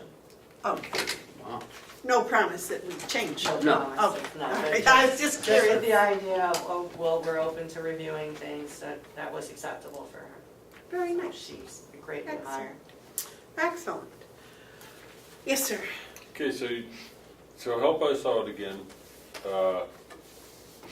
Who's union and who's not when it comes down to RNs, LPNs, and LNAs? RNs are non-union, Everyone else- LPNs, MNAs, and LNAs are union. Right, that's what I understood. So how do we increase wages without, again, going back to the negotiating table? It would have to be with, whether it's part of the CBA negotiations or a separate agreement with, and we've had preliminary discussions with the union. Yeah, but what you got here is you're coming to us with a request for approval of initiatives. I You know, we're not. don't think we should do number one though. Well, I don't see how we can do any of them. This is all tied to union negotiations. Well- We can't sit here and just say, we're gonna do this. Yeah, we can offer a hiring bonus to the RNs, and that's what I wanted to talk to you about. I'm not talking about number one. Number two is non-union, our per diem is non-union staff. Per diem LNA is non-union. Per diem, anybody is non-union. Okay, so, but the top one is union. Yes, and we're, So we're not talking No, about the we're not top. talking about Okay, both. good, all right. Per diem LNA is non-union. And so we don't have to worry about the collective bargaining agreement. Correct. although Although what? you got a union member working with a per diem LNA, and they're an LNA, so I don't know. We want to keep it equitable. Well, no, you don't have to Okay. look for equitable. Equitable is decided by whether or not you belong to the same CBA, collective bargaining union. So if someone is a nurse and they're part of the union, that's different than if you're a nurse and you're not part of the union. Okay. It doesn't mean that the one nurse is better than the other, it's just the contractual relationship. I agree, I'm just concerned that we would be incentivizing people that are currently full-time people to change to per diem people if we offer a better wage for the per diem group. And that's again a process that we have to consider if it happens. You know, we can't look to worry about things. If people decide that they want to better their lives one way or the other, that's not for us to deny. If we're talking about per diem LNAs because we need to have more of them, correct? Correct. And we need, Wherever that pool of more of them comes from is not at discussion. Okay. You want to offer more money because you want to attract more people to this position. You want to attract more people to per diem LNA. Don't get caught up into where they're coming from. Okay. You know, if someone makes a life decision that they want to leave the union to become a per diem, that's their decision. So Howie, why don't you go over number 2 and 3? number two is both our per diem staff have not had an increase in over 6 years. They're not part of the union, there's not been any change, so they're behind the time. What's interesting and strange is our per diem staff don't have the same requirement to work 2 weekends a month that our regularly scheduled staff do. So what I've suggested here is something that rewards, incentivizes people to help us where we need it the most on weekends. So the staff member working, the 1 weekend per month that he or she is required to do now would get $1 an hour increase, only if they actually complete that weekend. I'm looking at this as being a bonus. If someone went 2 weekends a month, they would get a $2 an hour bonus if they completed their requirement Okay. Do they get that bonus for the weekend work or for all the work? for all work. All right, so if someone works, we're talking limited at 40 hours? Limited, in fact, it's per diem. We try to keep it as low as possible, but Okay, so if someone comes in at 40 hours and 8 of those are in 4 weekends, they're gonna get $4 an hour more for every hour that they work. as proposed, yes. That's an incentive. Well, per diems don't get time and a half, right? They do. Work Over over 40. 40 They hours. Work over 40. don't get shift differential, but they do get, I'm but sorry. they do get overtime. So how does this take care of, excuse me, I just want to finish this one thing. So how does this address savings from agencies or something else? We get hit the worst on weekends. Okay, so will this save us money? It does, because quite frankly, even with these increases, it's still cheaper than overtime. Okay. David, you have a question? I guess I got a couple. As it's written here, Howie, it says 1 hour a $1 an hour increase for those who work one weekend a month. Let's skip down to D. Does the person have to actually work the 4 weekends per month? Or is it just that you say, or they sign up and say, yes, I'm available for weekend Oh, good point. a year, and now you're gonna get a $4 increase? Or do they actually have to work it? Good point. I look at this, if this started October 1st, at the end of October, if you only worked 3 weekends, even though you signed up for 4, you'd get paid the $3. If you paid as a bonus, it would not be part of the underlying wage. That would stay the Oh. same. So this is So gonna be. this is paid at the end of, This is paid for performance. paid, but at the end of the monthly pay period. Correct. Paid for performance. Yep, exactly. No promises. I mean, if we try to trade on the promises of people committing and then calling in, no, this will be based on, but this is tremendous incentive. Because if somebody gets the end of the month and it's a sunny day, they're gonna come in, because if they don't, they're gonna have lost a premium for all the previous hours. One of the other things I think should be pointed out too is the per diems do not have medical, they do not have retirement, Or sick time, or or sick vacation time, time, or or vacation. holiday. So this $4 an hour sounds like a tremendous amount of money, but when you look at what we're getting in exchange for it, it's really a bargain. It's functionally time and a half. And we get to reduce those hours as we find regularly scheduled staff to take their place. We don't have the commitment to per diems that we do to regularly scheduled. You had a comment, Mike? Yeah, on 2A, $1 increase to those who work 1 weekend per month. I might have misunderstood, but did you say there's a requirement that everyone works 1 weekend a month? There is. Per diems are required to work 1 weekend a month? They are. So if they're required to, why would we give them a bonus for doing something that's required? Why wouldn't you start this off on week 2 Well, on number? because it's always changing things.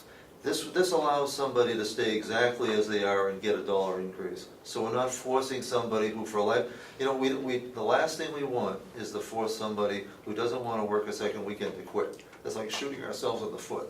So this allows us to keep that person who only wants to work 1 weekend, we still need them. We prefer them. Okay, yeah, but they're working 1 weekend anyway, so why give them $1 for something that they're required to do? Because we haven't given them anything in 6 years. Well, then let's address that separately. I mean, if they're gonna give you $1 an hour for working 1 weekend, you should say, this is what you're gonna work for 1 week. I don't know, it just seems strange to me that we're gonna hire you at this rate and you're required to work 1 weekend, oh, by the way, we're gonna give you $1 more for Well- working on a weekend. Why don't we just tell them up front, we're gonna give you this much for, Well, and that's a good thought. But now what happens is somebody signs up for the weekend and they don't work it, or they get sick. but they're required to work. However, what do you do when something happens? This incentivizes them to do the right thing. If they don't do it, they don't get that $1. If they don't work the weekend, they didn't fulfill their job. But then our only option is to discipline them or fire them. And we don't want to discipline them or fire them, we want them to show up. So we're trying to hold out the carrot, that we only give them the carrot if they actually perform, because we don't want to resort to the stick, because that's difficult, and we don't want to drive anybody away. Okay. David, you had a comment?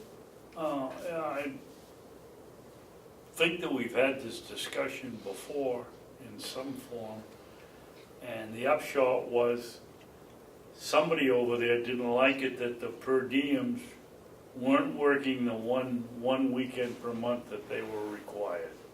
Especially when they're required to work 2 weekends a month. The regularly scheduled have to work 2 weekends a month. So, I agree with Mark, if what it comes down to is we haven't been enforcing the regulations that we have all along. Otherwise, you wouldn't be offering them an hour here, a $1 an hour increase if they work the weekend.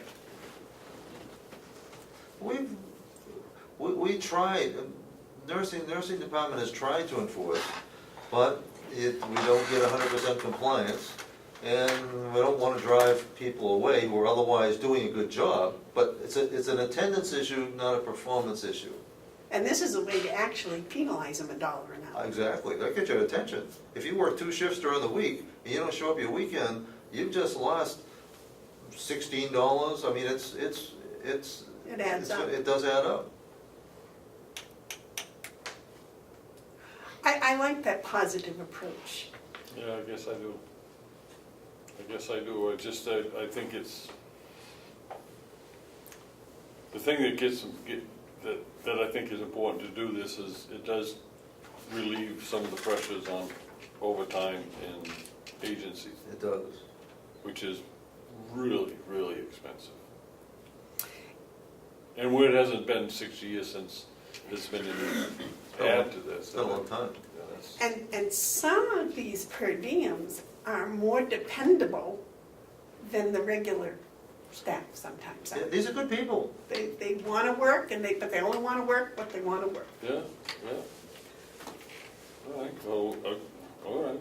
And most of them are pretty well experienced. Oh, yes, they're doing it because, in some cases, they want to be per diem because they want to save money, they don't want to pay into the retirement system, they don't want to pay into health insurance, so that they'd rather get functionally what used to be a $3 an hour boost, but they're finding themselves falling behind now. Right. David? Do RNs have a requirement that they have to work in the trade X amount of hours a year to keep their certification Yes. or license? Or, Yes. so this is an incentive to them also. If we could ever get, it's hard to get nurse per diem. I know we have some on board, but this would help it be attractive.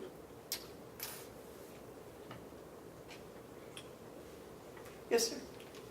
What are the drawbacks, Howard? These are per diems. There are no real drawbacks because we get to choose who works when and where. I mean, our goal eventually, I'd rather, if in a perfect world, we'd only be using per diems to cover for sick calls, short-term sick calls, and vacations. Right now, we're kind of depending on them as essentially unbenefited, regularly scheduled employees, which isn't the best way. Eventually, we hope to be able to move away from that. But it is, you must admit, cost effective. It is. So basically, there isn't a whole bunch of downside. There's no downside. Well, Mark? there's always a downside, but we don't know what it is. Right. And if it isn't prominent enough to offset the good sides, then we'll just go forward. But the reality that is ours is we're in a nursing shortage crisis. And it's critical that we do something. And I think that number 2 on your list here is a good something to do. So I'm supportive of your number 2. We're not talking about number 1, but I'm supportive of number 2. David? I'd like to make a motion, Madam Chairman, that we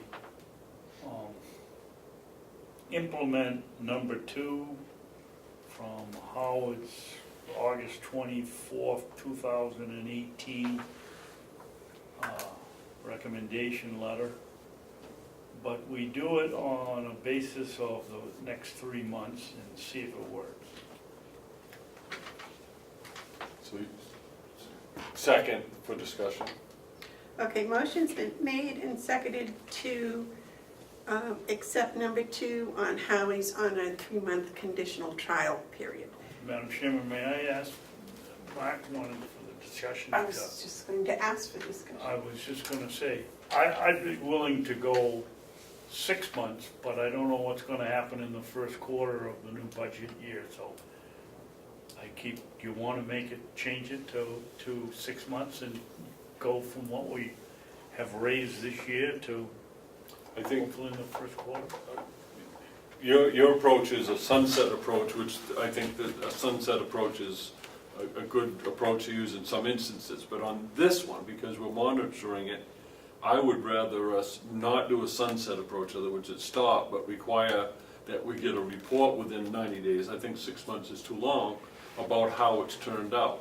Okay. And then at that time, we could always rescind or Increase. increase. I I think in this instance, that would be better served than a sunset approach. You know what I mean when I say sunset? So you wish to amend that to remove the 3-month? No, I'll just change mine. Change it to report, To approve this recommendation, the whole thing, except that instead of sunsetting it, it will be a report on, in the first 2 weeks of 2019. second. Wow, that's a long time, that's a lot more than 90 days. Well, Well, functionally, it it gives wouldn't them a start till chance to get October their 1st. book work done and get it in here. Right. And then we're entering into a budget season and all that. You get Ken's hand. Okay, Ken? May I have a week to get with Jessica and Kathy and see how this can be tracked before we implement it? I'll I'll make a motion to table for I would think the payroll company could do that. whatever, I need to get with Jess and Kathy first to see. week enough. Yeah, oh yeah. That's right. Motion to table. Needs a second.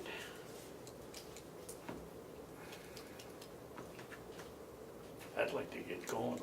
Well, Okay, I'll table we it. can't do it till October anyway, so. Oh, okay.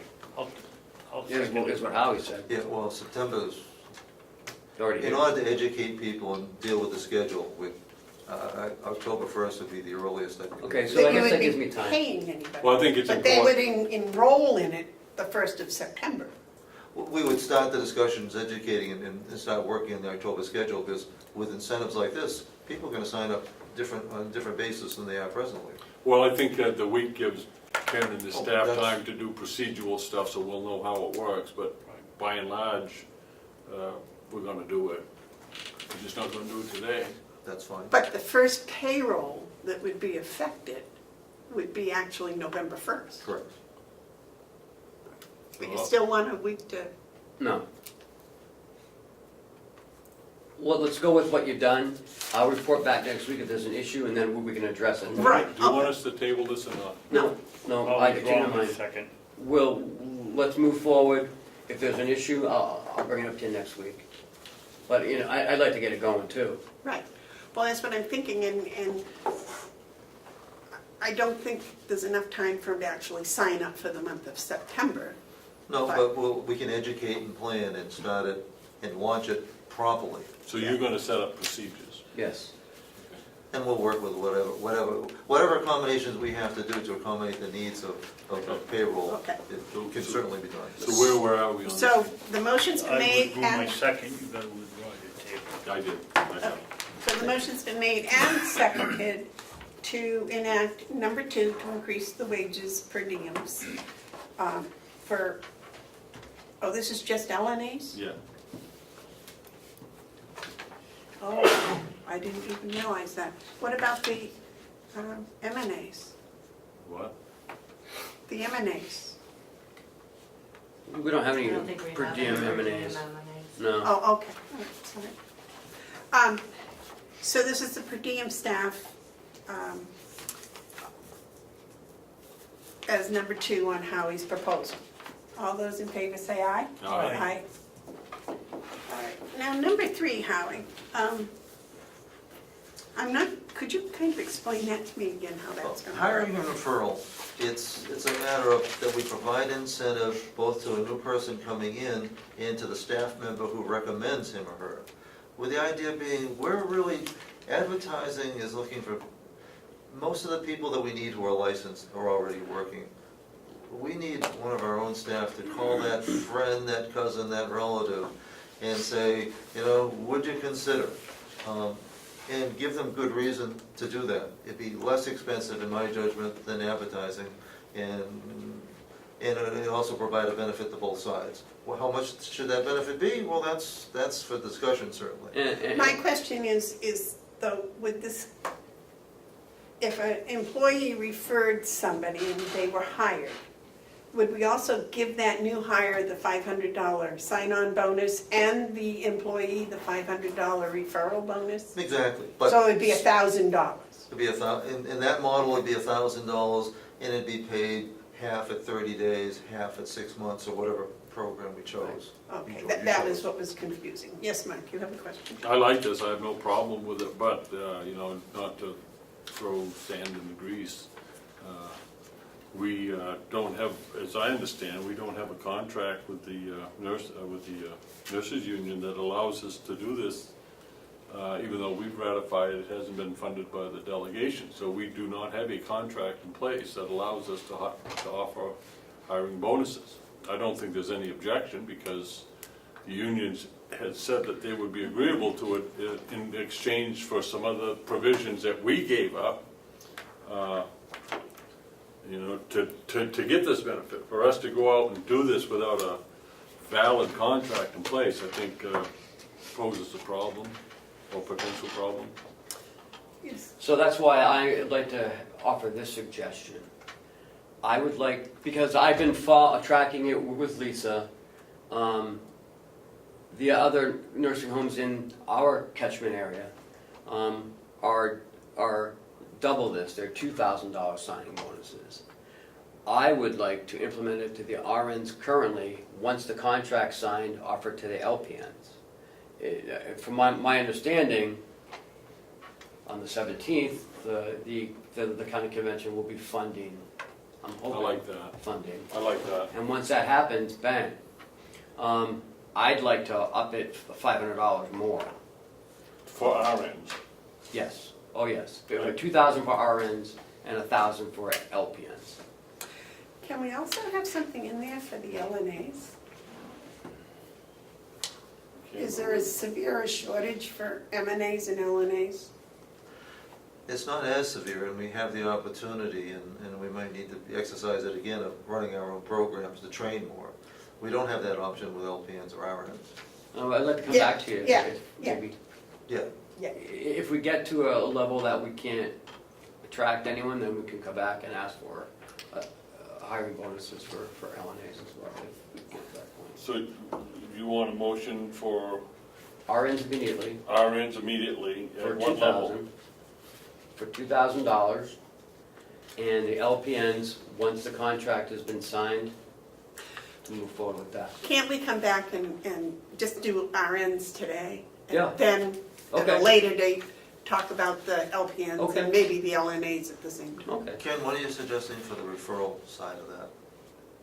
1,000, 1,000? 1,000, 1,000, so it's 2,000, okay, that's, I wouldn't do that. I wouldn't do that. I do no more than 500 for referral, 1,500 to the nurse. Okay. I wouldn't do a 50-50 split. You know, and what if someone comes to us without a referral? They get the whole 2,000. They do. That's not what we're talking about. No, that's not what it says. We're not talking about, what you guys are proposing is 1,000 signing bonuses to the nurse and 1,000 referral. If there's no referral, it's still 1,000 to the nurse, and we save 1,000. That's what, my understanding is what you're proposing. That was my understanding. Yes. I would think you're better off to split that a little bit more in favor of the nurse and not the referrer. So 15,500? I wouldn't. 500 for the Well, person referring. And Can we talk about that for a moment? Because how many people are going to, I mean, if you're doing $2,000 to the nurse, and that word gets out there, I don't see why the referral person is even needed. David? I agree with Mark. You pay the nurse, and all of a sudden, the nurse comes, well, I'll tell them that you referred them to me, and you can get that money. And what proof are we going to have that the referral really came from this person? the application would ask, have you been referred by a What if the person says no, and then someone came in and says, no, I don't. If on the application says no, it's no. I'll tell you what, I'll go $2,000 for the nurse, but I won't go a penny to the referrer.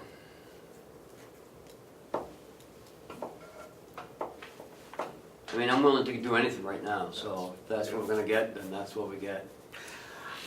I would think if a person was going to refer somebody, that they would go to Lisa and say, listen, I've talked to my cousin and I think she might be interested. Here's her name and whatever. And then either she contact Lisa or Lisa contact her, so that there's a referral before the person ever gets Well, not interviewed or whatever. necessarily. And then the result would be whether they were hired or not. We've had some hires that were referrals and they just didn't work that way because maybe the person was on third shift and didn't know me very well or things like that. But we could put in a procedure that way. I don't think it's necessary to pay referrers. Not yet. I think if you get $2,000 and the word gets out, see, that's what we need is nurses. I don't want to put limited resources away from that. You know, whatever we get, if we get $2,000 we can afford, I don't want to not give it to nurses. How many nurses are we, RNs, are we short? 5. 5. How many do we have? You got 3 travelers now. Right, so we don't have any. So the 3 travelers are part of the 5 that we're short? Yeah. Oh, yeah. So- Those positions, we're not looking to that to be a sustaining We're practice. short 5 people included. And what's a Okay. traveler costing us? 55, 60? A week, about $2,200, Or maybe an $2,300. hour per hour? About, it's effectively a time and a half, it's And about what are we 50% paying, more. what are we paying nurses now? RNs? 25 We're paying 25, which is low, and 30. I don't have up to 30. So when we have travelers, we're paying almost twice what we're paying. Yep. You know, it's money saved by offering these signing Oh, bonuses. Right. Definitely. Okay, so let's start at the beginning. Gentlemen, how do you feel about no referrals and a $2,000 sign-on bonus? I guess I feel no referral. I would say no referral. With the $2,000 sign-on bonus? Should we look at 1,500 first to see if that draws any, or should we just go right to 2,000? I'm not willing to go to I 2,000 gotta- until I find out something. I gotta get it away from Wolfboro Bay, and that's what they're offering. So if we're gonna take, 2,000. if we're gonna take people away from there, or divert them from there, that's what we need to offer. And we're saving, I mean, that's just 1 week of a traveling nurse. Right, Wolfboro Bay is offering $2,000 now, Yeah, Correct. currently. So to be in the current market. right, we gotta be competitive.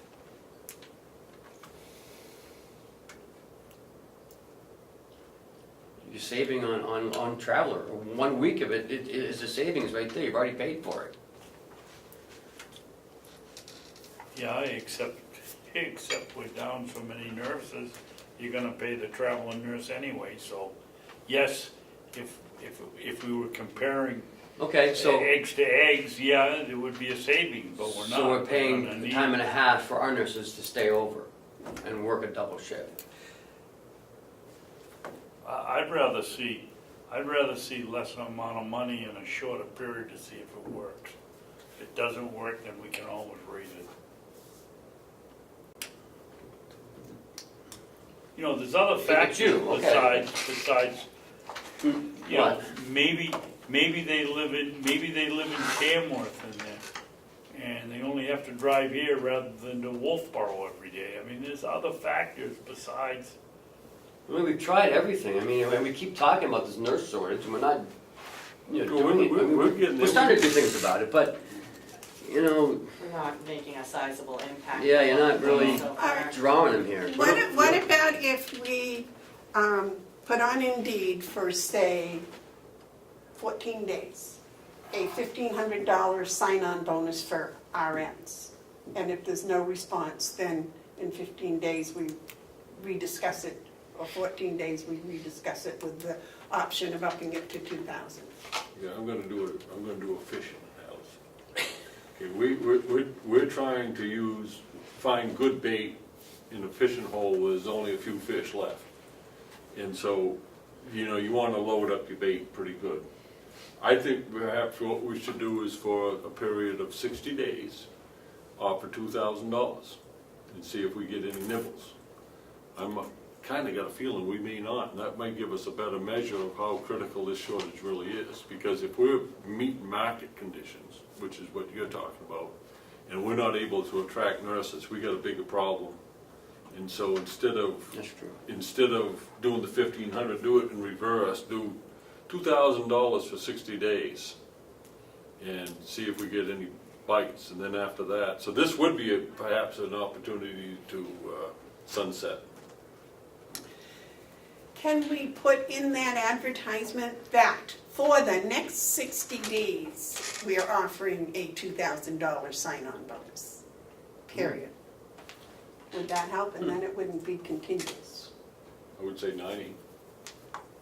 I don't know that I'd put down the fact that you're gonna stop the program in 60 or 90 days. I just say a sign-on bonus.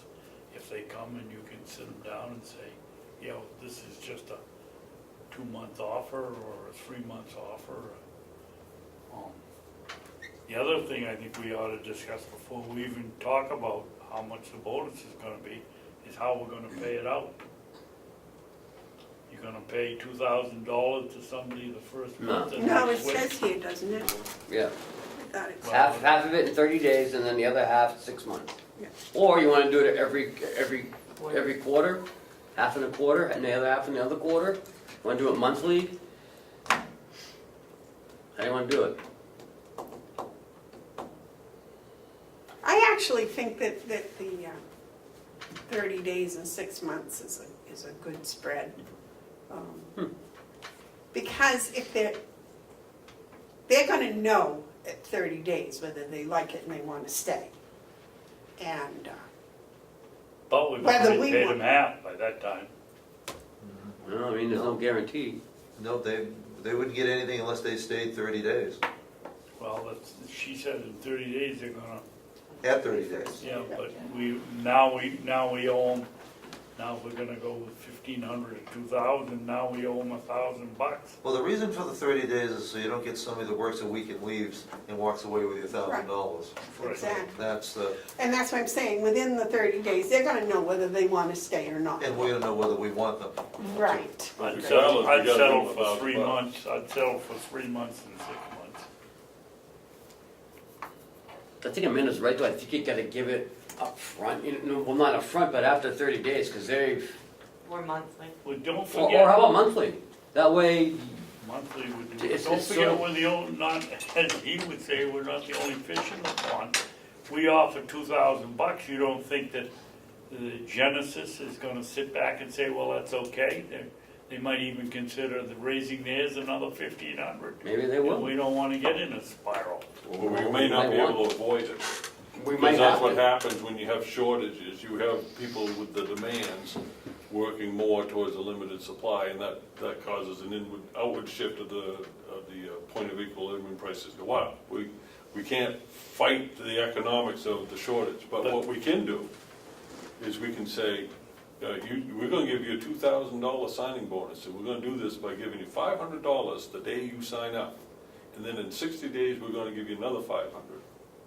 And then another 60 days. And pan it out over I like that. a year, because we work budgets for a year.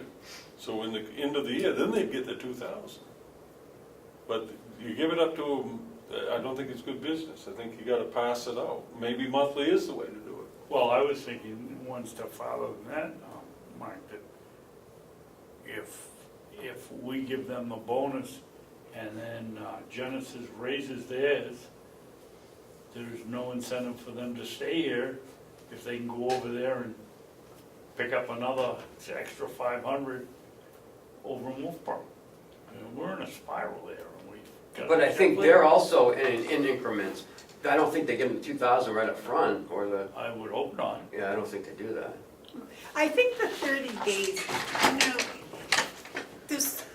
if they're working someplace else And they say, well, you know, I'd like to work at Mountain View, but I don't know. But they can take some vacation time where they're working. They can come over here and after 2 weeks go, hey, I really like this place. I want to stay here. And then, you know, they can, another 2 weeks, they get their money. Because right now, we're only discussing financial incentives. We have heard from people that had worked at Genesis and came to us that the workload is different, that the way of life here is different, and they do appreciate those aspects. The thing that gets them in the door is the financial. Right, but once they're here, they like what's here. I mean, we have an exceptionally nice place, and we have, you know, the whole thing over there is very home-like, and it's very comfortable. And those are the people we want to have stay here. If they're only looking for money, we want them to take their $1,000 and go away and not come back. Yes, sir. Okay, Read something? so what about something like this? You give $2,000 for signing bonus. You get $200 the day you start, or the week you start. With that first paycheck, you have $200. And then every month, you get $150 for the next 12 months. That adds up to $1,800 plus the 200 is 2,000. Huh? Can you repeat that? $200, $200 in the first paycheck and then $150 a month for 12 months. The problem with that might be they get used to that $150 a month and they treat that as income and then it disappears, so that might not be the way to do A it. nice bonus. I just after talked myself 6 out of that idea. A nice chunk of change at the end of 6 months. Yeah, that's right. Is nice, because they can think about what to, I mean, $200, that's a grocery store trip. But, $1,800 is real money. yeah, you know, they have a real chunk of change that, wow, by then, you know, they can do something with it. Well, next year you'll be able to say, wow, I get that monthly big chunk of change every month. Yes, I like chunks of change that come, even though they're far and far. Okay, so far and few. how do you want to do this then? 200 up front the first week and then I don't know, I kind of like the. Then bigger 500 and a 500, and then another 500, and I kind of like the way Howie had it originally, half at 30 days and half at 6 months. So if you want to do a quarter at 30 days and the rest at 6 months. What I did is what's fairly standard, not that places don't do it differently, but this is fairly consistent with what I've seen other nursing homes do. So it's what some people would expect. I would like to know what Commissioner Babson would like to do, because he was the one that brought out the, you know, the frequency of pay, so. I'd soon go with some kind of a smaller bonus at sign-up time, and deduct that from the total amount, and then spread the, and then probably go at 3 months, half of that, what's left, and 6 months. huh, Yeah, what's that's good. So that's 900 and 900. 200 in the first paycheck. Yeah, if you're gonna go that way. yeah. 200 in the first paycheck. Oh, you said quarter? Yeah, All right, 500 in the first paycheck. no, 200 in the first, And then 9 and Immediately. 9. And then, 9. then 9 at 30, 30 days. and then the other 9 at 6 months. 6, yeah. 3 months and 6 months? 3 months. Was it 30 days or was it 90 days? Which was it? 90. 90 days, okay. One, the first one right away, the first paycheck, and then 90 and 90. So let's do 500, 90, and 90. 500, Because that's like first Amanda said, 200's a grocery Yeah. trip. 90 days and So you're only gonna give 1,200? 180. You'd be 500. You said 200. No, fine. 500 in the first week, and then 750 and 750 would work out to 2,000. 750 after 90 days and 750 after 6 months. No, I think that'll work. I think given that we're talking about RNs, I think we can trust them. Right. I would hope so. I'm No, sure no, we I can. think you're right. You know, these people are professionals, and And that's gonna save us money because we're going to get RNs in the building at a lot less money than what we're paying now. For sure. And the only way we're gonna address this shortage is be competitive. Because it's a real shortage. Okay, so was the motion made for $2,000? I don't know what there is. Yes. Would you read that, please? The And motion, forever changing. okay. The motion was to offer $2,000 a signing bonus to RNs, and then nobody actually made that motion. You guys were just talking about it, so it hasn't been officially made. Well, I'll make that motion. Give me a second. Is it, well, not yet. Is that RNs and LPNs? No, just RNs. Just RNs. Just RNs. We'll come back once the contract's been ratified, Okay. or funded, I should say. I will, I'll second that. Okay, the motion's been made and seconded to give a sign-on bonus for RNs, to RNs for $2,000 to be dispersed in 3 payments. I'd like to have that, say what the 3 payments are. The first payment, $200 with No, No, 500. 500. Change the that. first week. $500 with the first paycheck, Yeah. $750 at 90 days, and $750 at 180 days. Yeah. So Lisa had her hand up on discussion. Is this going to be for a 60-day period, or is this open-ended? I believe it was open-ended. Well, No, I I don't. think we wanted to sunset this one after, I would say 90 days would be a, We're gonna give it a 90-day or 60-day. see how it panned out. So are we doing 90 or 60? There's a Well, difference if of we 30 don't get days. anybody, it doesn't make any difference. I just So I think You're probably 90. 60 days would be, that'd give them enough time to think about it. How many? 60 days? Oh, Yeah, that's fine. Okay, all those in favor of the motion say aye. All right, Aye. Those opposed? Aye, okay. goodbye. That was that. I hope this helps. You have been advertising right along for the RNs, right? Yes. Yeah, all the positions. Now what now? Have been on. The barium swallow. Oh, yeah. Barn swallow. Barium swallow. Oh, I didn't give it to him because I totally forgot about it, but that's okay. There's no cost, we're going to explain it. We try to bring in as many services as we can. And one service that we don't provide, we bring in dental, podiatrists, ophthalmology, audiology. We have an increasing number of residents who have barium swallows. There's a group that'll come in, Mass Tech's Imaging, no cost to us. They do all the billing. It's a contract, but we can end it for 30 days, but it's absolutely no cost or liability to the county. It's a benefit to us because we don't have to send somebody out on an ambulance to go to Concord or wherever the testing is. So seeking just your approval to allow either Ken or I to sign that agreement so we can start that service. hold on a second. What is the service? It's actually imaging. It's a glorified fluoroscopy, where you drink something and they can see where it's going.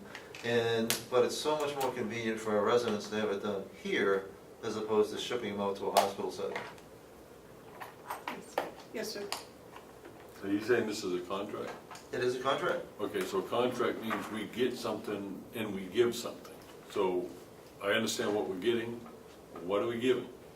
We're giving them access to a client space, our residents. What we're getting is not having to pay an L&A to ride the Concord and back with somebody. Okay, so you don't want a contract, you want a memorandum of understanding. They call it a service I agreement. know they do, but that's the agreement, whatever way you want to, I have to read the agreement before I can, I want to know what that is, because All right, so, contracts are not the same as a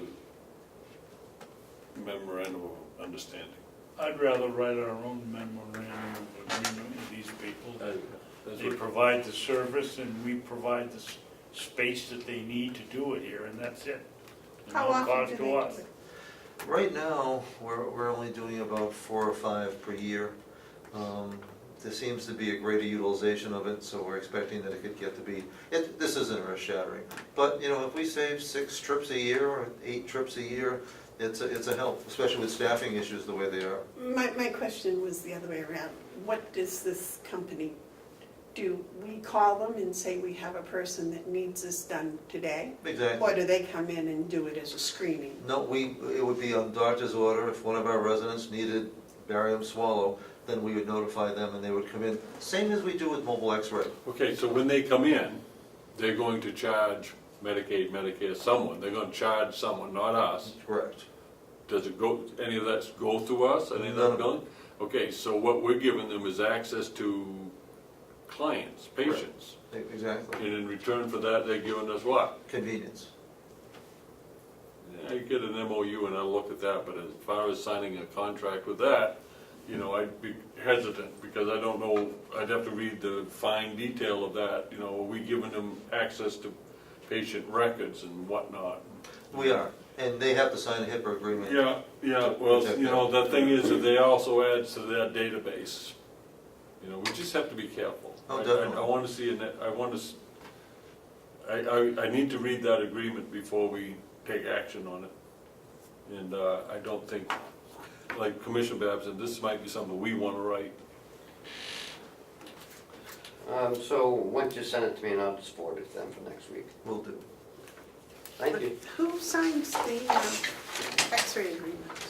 That's been long-standing, that was signed before I was here. Here again, it's severable on 30-day notice, no cause. It's a no cause, but that's been, it's just established practice going back 12, 10 plus years.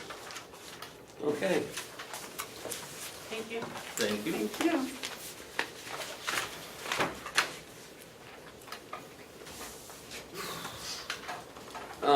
I'm sorry, but Bob's been waiting for a while. Can we just skip right down to administrator updates? Because all that's left is Hale's location. Good morning. Good Morning, morning, again. Bob. We had some issues over the past 6-7 days with our phone lines. And Bob's been working hard with the referee and, Okay, hold on a second, I gotta get into this, okay, is this consolidated Yeah. communications? Okay, alright, we've been having problems. but we had the same issue last Somebody year, not surprised. right? We had the same issue last year or last, a couple months ago or? Over the last few months, we've had service interruptions to the high-speed phone line to this building. Consolidated has gotten right on it and fixed it, and the problem has come back. Happened 3-4 times until finally it came to a head. We got it worked out Monday. What were the issues, Bob? And where, and what did it affect? It affected all of the high-speed phone lines in this building, not the individual single copper lines that we have going to the offices, just the high-speed lines. But since most of our phones use those high-speed lines, we couldn't make calls out, and calls that came in were dropped randomly. This included sheriff's dispatch lines, life safety issue. So Monday morning, we got on the phone with Consolidated and demanded resolution. And again, the story is the same. They think they got it. But what they ended up doing this time, which they had not done before, was they rerouted the phone line that they were having problems with. Apparently, down the end of County Farm Road is where their interface is. Between there and here, every time we got rain, we would have a problem with this line, heavy rain. So they rerouted it, and now it's only we can only tell with time if it's truly been resolved. Is it the same account manager that you're dealing with that was in? Yeah, he's not involved with this function, but Is he in the know? he's in the know. Yeah. Yes. Is he helping? I don't know, maybe behind the scenes, I don't know, can't answer that. But Not that you're aware of. Not that I'm- Bob went right to the We're right to the top guy. Right to the installation project manager, who's in They charge had of all two of trucks down there all Monday afternoon. And they had 2 trucks here Monday afternoon and yesterday afternoon when I left. It was still Yesterday there. that we. Yeah, so they rerouted the phone line to another line, replaced the card, whether it needed it or not, in the sheriff's office, and hopefully we have a resolution. We haven't had any failures since 4:35 Monday night. How do you become aware? I get a phone call that says, Bob, our phone lines aren't working, help. Who'd you get that from? Sheriff's Department. What Dispatch. time of day? Oh, it was first thing in the morning. Yeah, but that could go down at 1 o'clock in the morning. It did, it went down earlier in the morning. When I get in, I went in the morning and we had a discussion. I happened to be going into the Sheriff's Department Monday morning for something else, totally unrelated. And they said, oh, we've had these phone problems, so we got right on it. Last week, we didn't have any calls coming in, and we couldn't make calls going out from our office, which was nice. But, How long did that happen? A few hours. yeah, a few hours, yeah. Well, you don't know what the one's coming in. You're right. Well, no, we have a PBX line, or a PRI. yeah, no, it's an MBX line that answers all the phones, all the phone calls, but if they can't get in, they're not being answered. Does this affect the web page, or anything other than phones? No, phones only, Just phones only? yeah, You still have internet? yes, You can still do emails? yes, You still have cell phones? yes. And redundant individual copper lines. So is the dispatcher of the sheriff's office unable to conduct their life safety? Only during the time of the outage. We have a backup plan in place, which we had to implement. The backup plan worked. Everybody was able to communicate on a limited basis. It's certainly not the wide open communication that we're used to.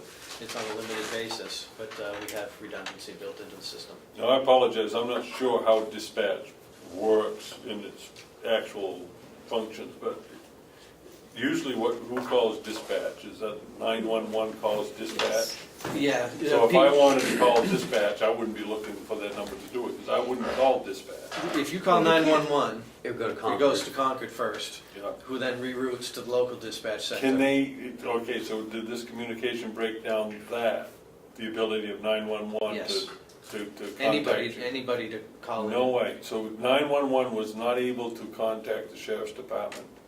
To the best of my ability, correct. Wow. That could be serious. Yeah. Yes, problem. it's a life safety. Well, and then they went to cell phones, though. Yeah, they went to cell Cell phones and phones. we went up to our backup plan and. Sure, I Plus they understand were that, and that's good, but what's not good is that we're in a day and age where something as simple as making a phone call Right, doesn't take place. right. And this is the second of such occurrence. No, third or fourth. Yeah, And what type of time frame? a few months. No, Over the summer? let's just put, let's say 6 months. In the last 6 months? Yeah, Wow. or since the first of the year, when we initiated the system, when we brought it online. So what do this man in charge that you spoke with, what was his response to this? He's gone on 3 or 4 times in 6 months. The gentleman that I spoke to in the construction end, he was great. I didn't speak to him personally on the phone, I communicated via email, but he had text right on it, he had text down there, 2 of them doing their job. He was responsive Okay. and claims that the problem has been resolved, but we won't know until we Do you know what they did on the first 3 times? know. Well, maybe they got it. Let's hope they did. Yeah, they think they got it this time. They ended up rerouting some PBI lines. Yep. So, Yeah. So this is just an informal information. yeah, I wanted to keep you guys updated on what happened. It's about the time that Consolidated bought Fairpoint. That was about 6 months ago. Just a coincidence, I'm sure. Yeah. Okay, thanks, Bob. Thank you. Thanks, Doug. Okay, second quarter numbers are in your packets. Not looking too bad. May I suggest we take a week to digest these Sure. and come back with any questions or whatever? The revenue numbers aren't too bad. The registry's at 45 overall, sheriff's at 45. And the sheriff's, because some of his revenue, you know, the forestry doesn't start till May, and Eaton seems to be down, and also Albany is down. So I need to get with him to see what the issue is. I think Eaton was slow to renew. I don't think they renewed until, I want to say March, but Didn't one of them reduce some services or something? I think Eaton did. But that should have showed up in the overall budget line anyways, because I think Dominic knew prior to the budget passing. We had, back up on the general fund income from taxes, we had got some indication from a couple of towns that they were going to send money, well, this would have been through June, so they wouldn't have. Right. Okay, Right. thank you, never mind. They didn't collect until June. Right, I keep forgetting this isn't last one. The jail income's at 78%, which is great. Do you think we're gonna exceed jail income? Yes, yes. Do you have any idea how much that might be? Last year was over 300%. I don't think it'd be that high this year. Stratford's slowing down a little bit as far as sending us their borders. Some of their inmates that we've been bordering, but I still think it'll be about 130, 140% over the budget. So, the farm numbers, of course, are not great because we don't start selling hay or firewood till after May. But I've got the numbers here up to date. The hay revenue's at 15,000. We've sold 3,200 bales. And we've taken off the field so far 7,200. Wood, we're at 10,000 in revenue. We started second cut. Second cut looks really nice. It's very fine. Yeah. We got problems. Huh? We got problems. We've got a lot of second crop hay, but nobody to put it up. Well, Willie asked me to call the check up on the Preel people, and I won't repeat what Rick told me about their equipment, but they don't have the equipment, and so round bales, so the only thing we can do is put up with square bales, and they're busy all around, so we're gonna have a lot of hay that's gonna stay in the field. We put up 172 yesterday. That was dried to perfection. It was great. The night before, let's say Wednesday, Tuesday, Monday night when he was baling the field below the jail, half of it. We've only cut half of it. Because it was so, well, as you'll know, humid, it didn't dry as well. So some of the bales were a little wet, so we're using it as mulch. Because he couldn't get it dry enough to and I was feeling it underneath as he was baling it, and it was still wet. So that's going to be sold as mulch. But the other stuff he cut, and he baled last night, about 175 bales of great second cut. So he's off the next few days. He'll be back next week sometime. This is a good hay Yeah, it's a fair day, week. isn't it? Isn't this a What good do I say, hay? no? What? Isn't this good weather for haying right now? Oh, yeah. Yeah, It just takes a little bit longer to cook it. With the humidity. yeah. And at night, there's a heavy dew at night. And that's what he said, yeah, it was the dew. Heavy dew. Because I only dew in my face. On my back of my neck. That's it, yeah, the dew in the back of my neck, yeah.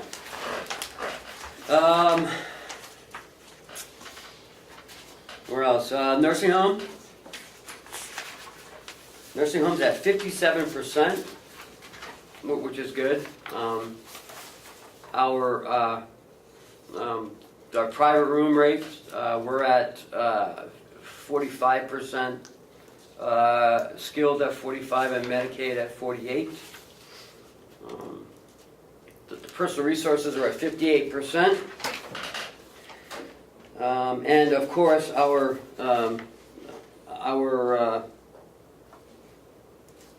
pro share is at over 152%. It's at 527,000 extra. There was, I got a call this morning from the Stratford County Administrator, my old boss. He's on his way to Concord this morning for a meeting on the MQIP. We didn't get notification from the state, so I'm not sure. I asked Howie, he didn't know anything about it. So the state dropped the ball on notifying us on this important meeting. So he's gonna fill me in on his way back from the Concord meeting. I've asked Howie to reach out to Henry Littman or Jeff Myers why we weren't notified of this important financial meeting. Yeah. Do we need to sign on that letter? We might have to. Because, but I'll find out what was discussed. Yeah, I'm kind of at a loss as to what they might be discussing today. That's exactly what I said to Mr. Bauer. I'm like, well, What? what are you talking about? He goes, why aren't you in Concord? I said, what are you talking about? I didn't know anything about it. Howie doesn't know anything about it. Kathy didn't get any notification. Paula didn't get any notification. So, and Howie said he spoke to 4 or 5 other nursing home administrators from the other counties, and then no one said anything about it. So I'm not sure what the deal is, but I'll find out, and I'll let you guys know as soon as I find out. Maybe he misspoke, maybe it was. No, I don't think so. But anyways, All right. expenses, looking pretty good. Of course, you know, there are some overspent lines, and delegation has approved all the transfers, so those are all fine. We have the backup for all of it. We have barely any lines here that are over 50%. Well, I mean, we have a few. Maybe 15, no. Overtime. But there are some that are legitimately are higher than 50%. Take for instance the sheriff's radio expense. Okay, that's on Yep. page 4, and that's at 86%. Well, there's a reason for that, because we spent $18,000 up front for our radio repair. Grant. No, it's for the radio repair contract. So if our radios go down, they come out and fix it. So that's a prepaid expense. I went much tighter than that, Ken, so I've got probably 20 or 25 line items that are over 50%, but none of them are, none of them are glaring. Okay. There's one, capital expenses, we have 90% over on DPW, but as Ken pointed out, we paid for the $6,500 for our hay rate. hay rate. No, for the Tedder. tedder. How is the tedder working? He says he loves it. He says that's a heavy duty tedder, and it does an excellent job. Is that yellow? Is it? Yeah, No, yeah, it is. well, part of it's yellow, Yeah. but it's, I came on the 25th for the blueberries, they had their work day, and I saw that tedder, and I'm not a farm expert, but I've seen tedders before. That thing was winging. That thing was really impressive. Watch it Yep. working. Is that the one you're talking about, the new Yeah. one we just Yeah. bought? Yeah. Yeah, Yeah. it's pretty impressive. What's really nice is to see our BAS line. It's at 47% expended halfway through the year. So it looks like we're going to have 25, about a little over 200,000 left in that line at the end of the year. In the BEAS?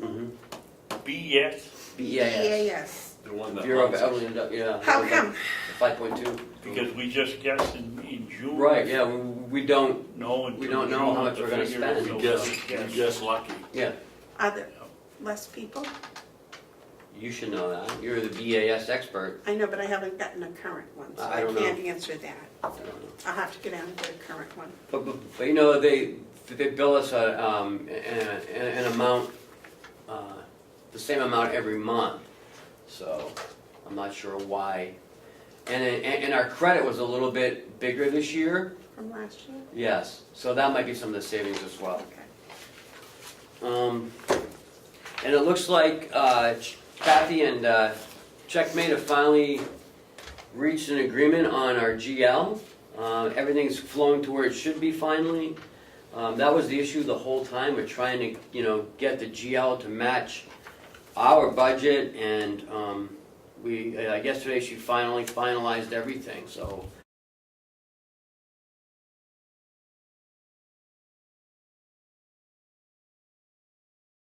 She has answered their questions. I don't know if they've sent back any other question since I spoke with her last week.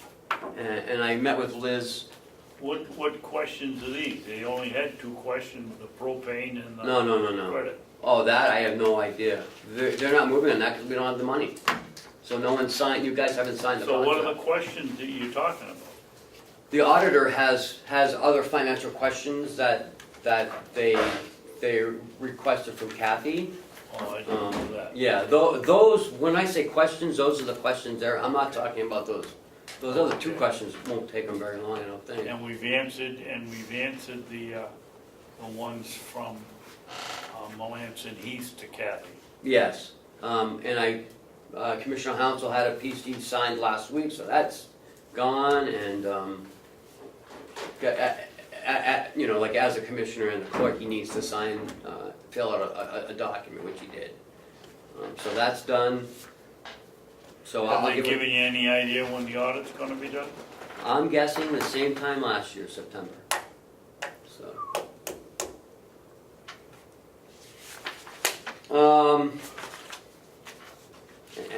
So just going over everything else, we may have some issues when it comes to propane as we get towards the end of the year.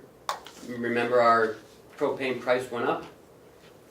We had been utilizing a lot of propane last year, this year during the winter months, January, February, March, April. We're at about 57% here currently after the end of the second quarter.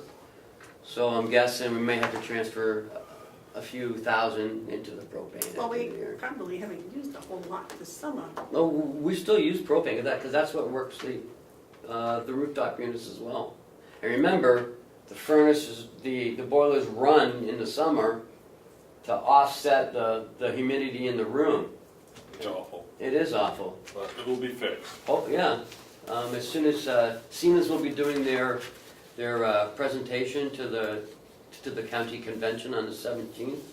You know, with everything that we have going on, that is one of the most positive, forward-thinking acts that we've done since I've been here, is moving with that energy audit. And the potential savings is, as we know, is enormous. I'd like to have it kind of highlighted a little bit more, because I'm not sure the delegation sees the full benefit of this work. I think on the 17th, when they have their presentation, it'd be good for us to maybe be there prepared to explain the importance of this. Have We're they found holding- financing for us yet? No.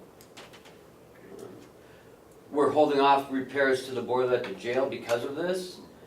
We may have to spend $6,000-7,000, and that doesn't make sense, so Bob's hoping that this holds off until September.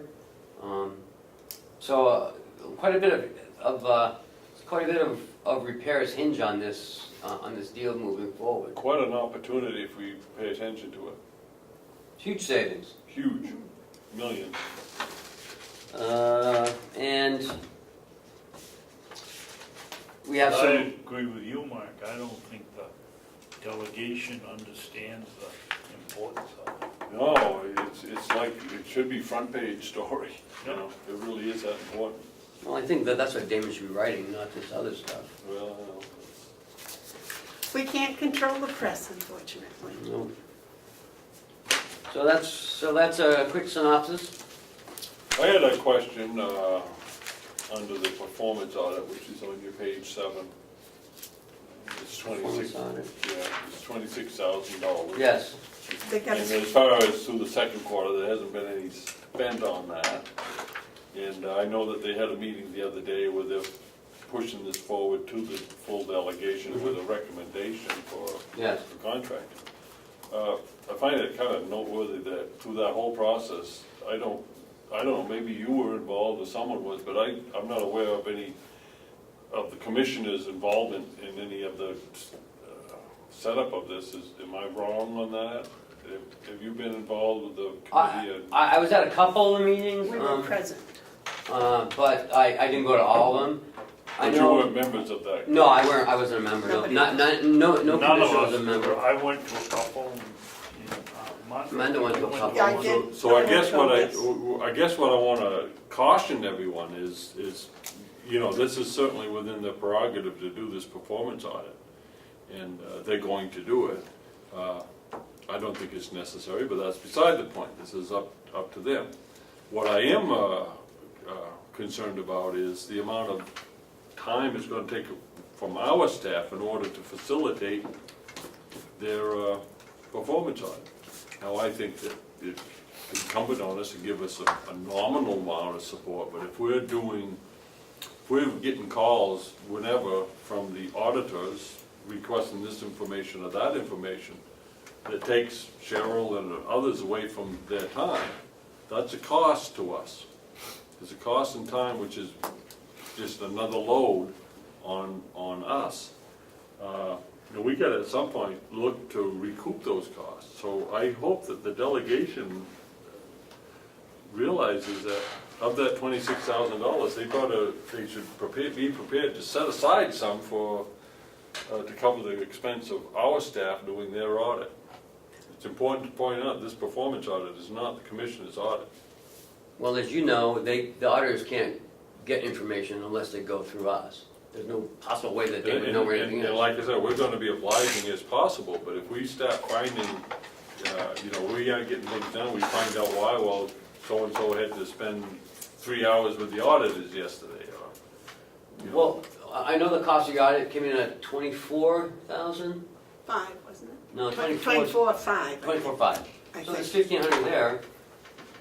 Well, I think there's That was, there will be, the reality will be, it'll take some of the commissioner's budget's money to facilitate this audit, and that should be paid for from the audit funds. This is a delegation project, and they should pay for it. Madam Chairman. yes, David. Going along in this discussion, somewhere, something I was told this week that somebody said that the delegation had, the Board of Commissioners has held up the contract for the, or something for the performance audit. And I just wanted to make it known, yes, I have not been in favor of getting this done. It seems to me it'd be a waste of money, but it's got nothing to do with us. The delegation made the choice, they're going forward, and we have done nothing at all to inhibit the moving forward of this performance audit. No, And we they haven't can- got, we're Who not, said we did? Well, I was told somebody said that in the meeting. well, I don't know. I haven't seen it in person, but You can listen to it on Government Oversight. It's on there, the whole meeting's on there. what was said About what? I don't, about us getting in the way of the performance audit? I don't know. Nothing I remember. They said that, I know someone said that, that you weren't gonna participate in it. That was said in it, but I don't know. It's on, you can listen to Yeah, it. you can listen to it. We're not standing in the way of anything. I didn't think so. No, they have the right, and they've exercised that right to To do it. do a performance audit, and- and that's fine. Chairman McConkey stated that. Yeah, so I'm That's what not, they're gonna do. I don't know of any instance where we have stood in the way of that or obstructed this, or, Oh, I welcome it, it'll show what we've done. The progress. Yeah. I think it's a waste of $26,000, but that's not my decision. But I'm not going to hinder them from doing a good job. I'm glad that their bid came in under budget, because that's really what we're more interested in. So I don't know, but we seem to be accused of things that we're not. Well, the other thing we're guilty of. accused of is not giving them an update of what we done on the 2015 audit, and we've given them What? on the 2015 performance audit, we were accused of not giving them 14, whatever it was, the information of how we've implemented what's recommended, and Ken made a side-by-side Comparison, and gave it to you guys comparison last and year. gave it Last to year, them. that was They gave it last, to the delegation too. Last And he October. claimed we haven't done anything. Exactly, last October. Yep. Okay, are we, administrative updates, is that what we're at? Yep, I'm done. Okay. Any commissioner updates? Yes. David? Well, first of all, I've already reported we've got a problem with it. We've got more hay than we can put up right now.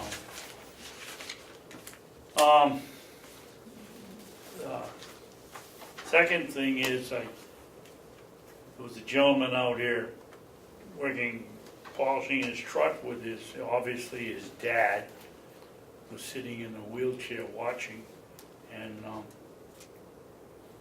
the gentleman was the acting superintendent of schools in Madison, and he just had nothing but praise for the Mountain View community. Is it Henley? yeah, Henley or Henley? yeah, something like, yeah. And he was just, he couldn't say enough. He kept saying it's a world-class facility. And was very pleased, and his dad has been there a couple of months. And the other thing is that way back, Representative Cordelli suggested that we buy the purchasing module for our ABS system. And at that time, I called up ABS and they said, well, are you doing purchasing from one place? I said, no, we're doing it from 2 or 3. They said it won't work. He said, well, you have to have the things tied together. Well, now we have it tied together, and maybe it's time to go back to ABS and see what their system would do if we had it. Or apparently we're getting, we're going into the purchasing mode here at the nursing home. Well, that's not the same as a purchasing inventory system, right? Or is it tied to it? I don't know. When she said it wouldn't work, we just ended the discussion, and now we have them all tied in together, and so while we're looking at it, we probably should look at that as well as all the other possibilities. You're talking about the ACS system? Yeah, ACS. ACS, yeah. Okay. I'm sorry. I know what you meant. ABS is on my truck. The terrible light that I hate. It's always on. But anyway, I think it's now that we can do it, we probably ought to investigate that. Anything else? No. Mark, anything for commissioner updates? No, I don't have anything. All right. For commissioner updates, all I have is I would like to state that at the end of the last meeting, people were expressing their opinions, and I expressed my opinion, and it came across as if I was speaking for the commissioners, and I certainly was not. I was just speaking as an individual. So that's, I just wanted to clarify that. In no way was I speaking as the chairman of the Board of Commissioners. Is there Any media questions? Yellow Oh, yellow folder, folder. Madam Chairman. It's empty, isn't it? Oh, yellow folder, sorry. How did we get to that again? Here, you keep that, I don't use it. You got public input before you leave. I get that. That's a report, just emails and other stuff. Oh, I've got another one too. This is a deposit for $27.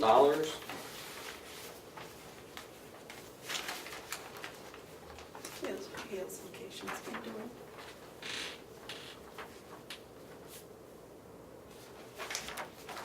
Here's a deposit for the town of Conway motor vehicle registrations for $9,900. Oh, nice.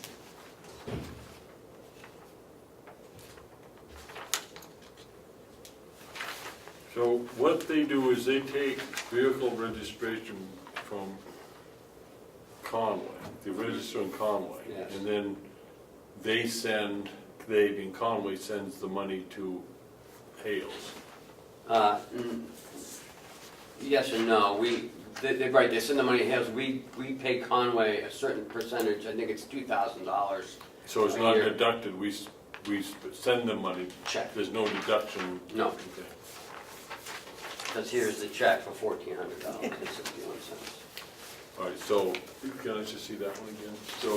So we got $9,229 from the town of Conway.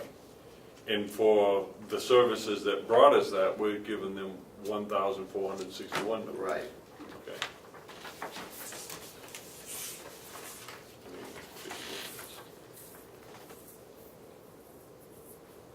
We need a motion to sign. Okay, Madam Chairman, I make a motion that we approve the paying of the amount of $1,461.45 to the town of Conway, check number 2185, which represents money collected.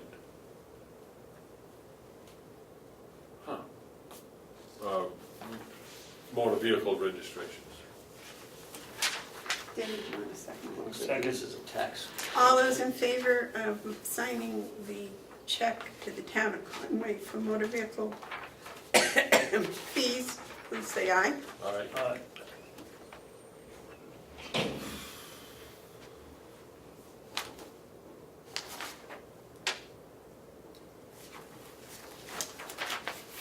There you go, Ken. Madam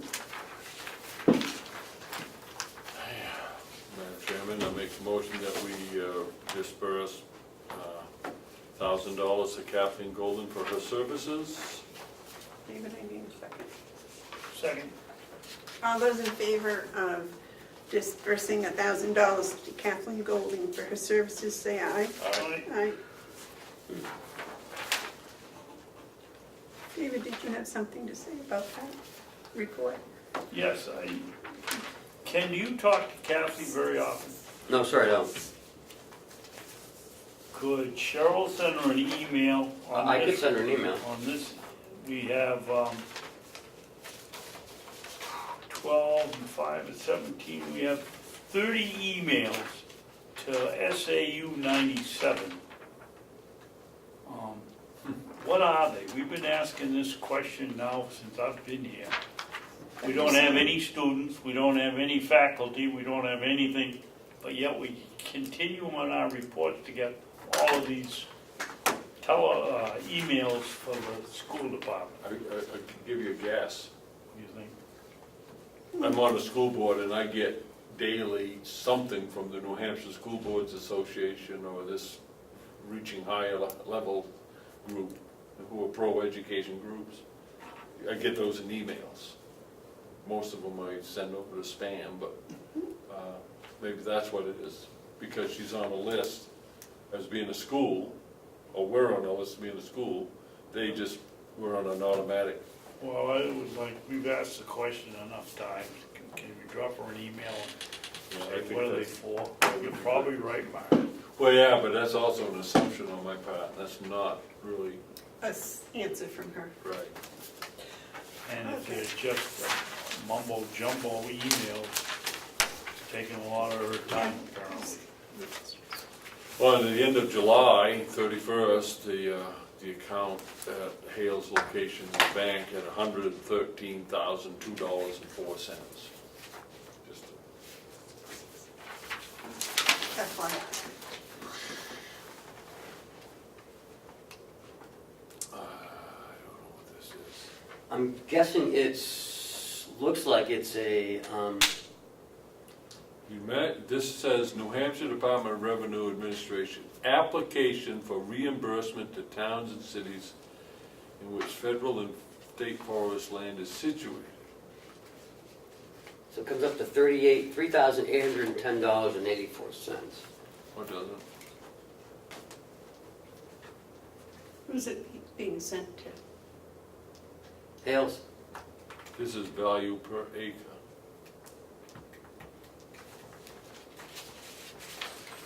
Total assessed valuation. I don't know if that's a pilot or what, I don't know. I expect it as it sounds.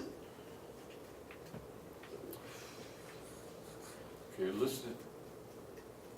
We hereby make application for reimbursement pursuant to.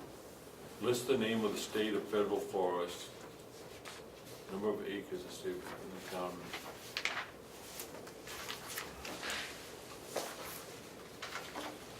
Huh.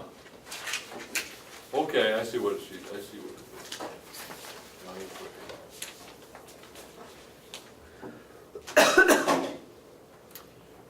Yeah, I'll pass it on and second the motion. I will second the motion if you guys are satisfied with it.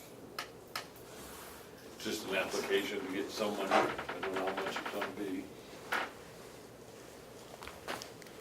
I would say that's an application for a pilot. I think so. And I'm in favor of it. Apparently they haven't been getting one. I'm in favor of it. It helps reduce exposure to. But they're not a town, it says the town of Hales, they're not a town. Well, but let's see how it goes. Sure. I'm all for it.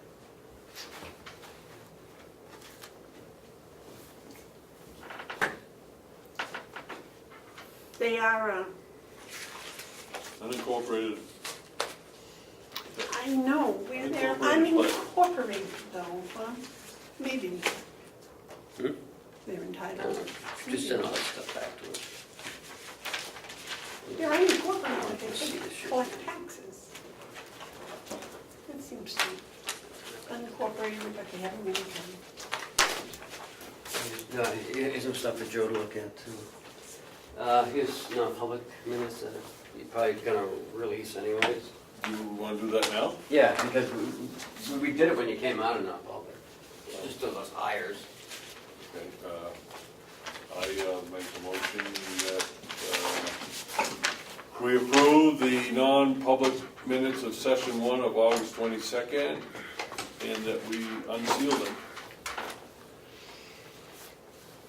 David, you want to second that? Second. All those in favor of approving the minutes, the non-public minutes, I'm sorry, of session 1 of August 22nd and unsealing them, say aye. Aye. Aye. What's the date today? 29? Yeah, that's crazy, huh? I know. We were just looking at May. Just the other day, I was saying, oh, it's May. I was saying, oh gosh, it's already Memorial Day, it's gonna be a lot of traffic out there. And somebody said it's Memorial Day, summer's over. There you go. I Now know. it's Labor Day. This weekend's Labor Day. I know it, and I don't know if I'm supposed to go up north or not. I'm confused. No fun? Bless you. Lancaster Fair. Oh, That's it's good up there. way up north.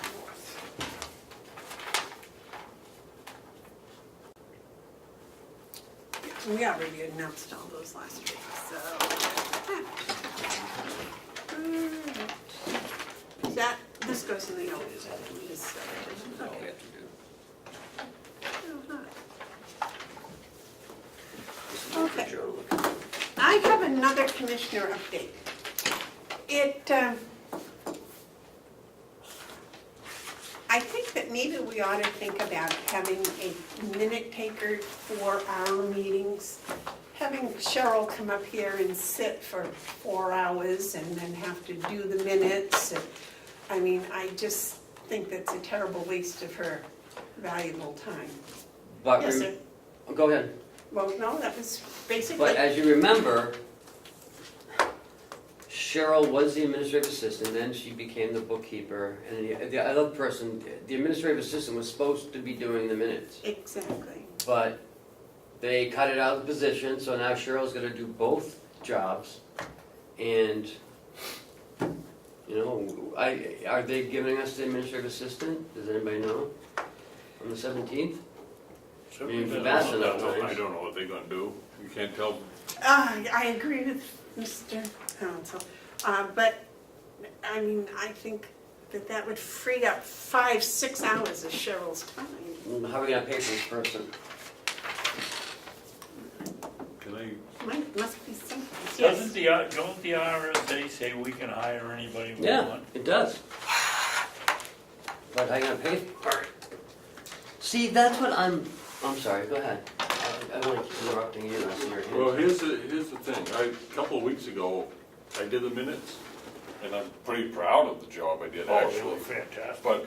But man, that took me, I bet I had 3 hours doing those minutes.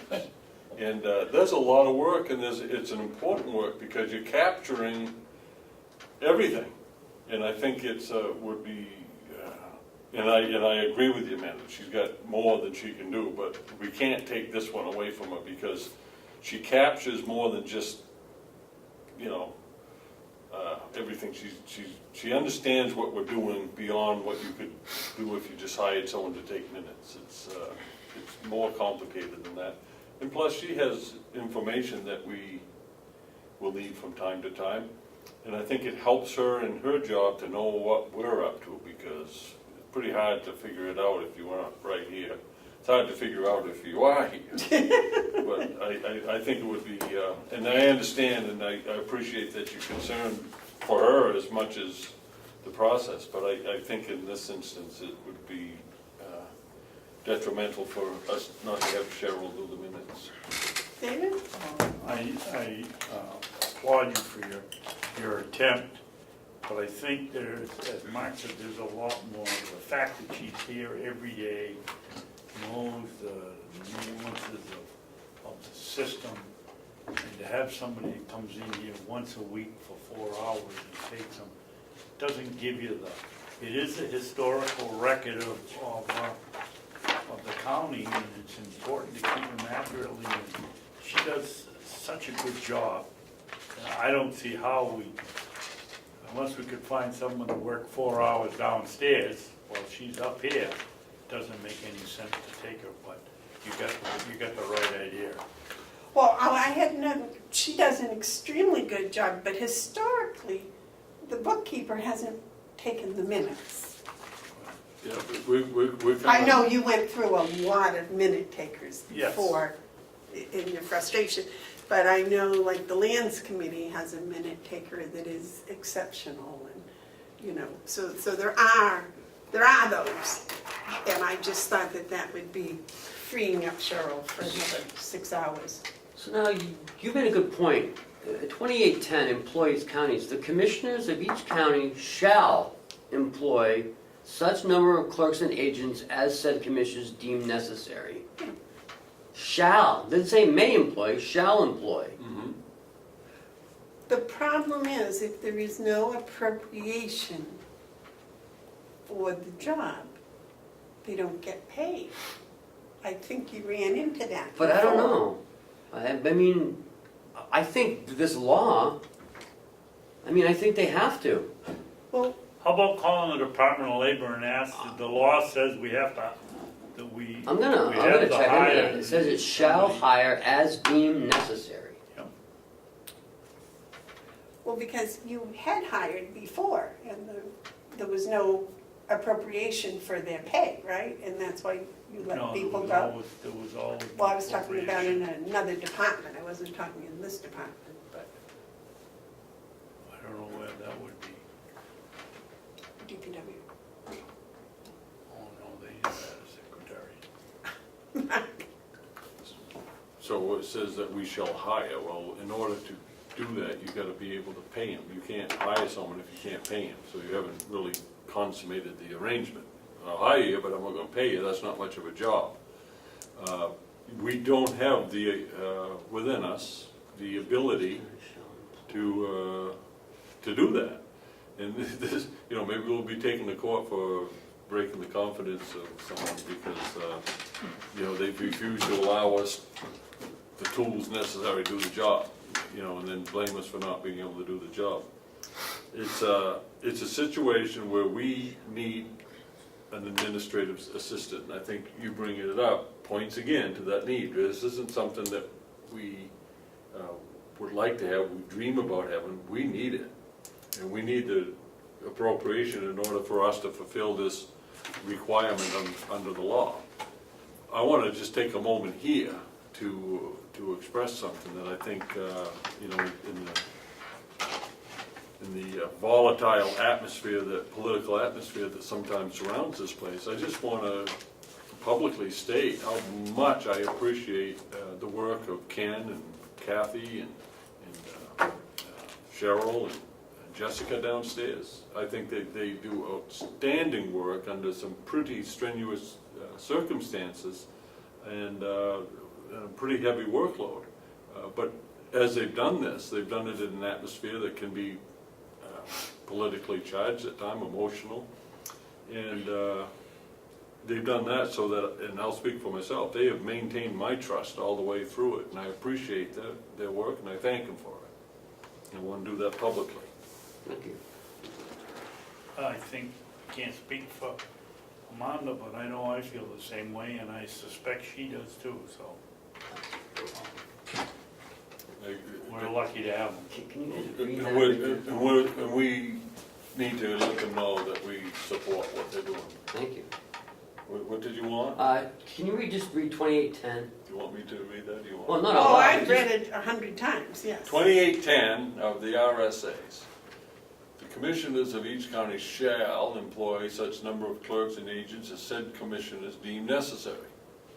In Hillsborough County, the county commissioner, any elected or appointed official prior to establishing any new position with said county shall obtain written approval from the Hillsborough County Executive Committee for such new position.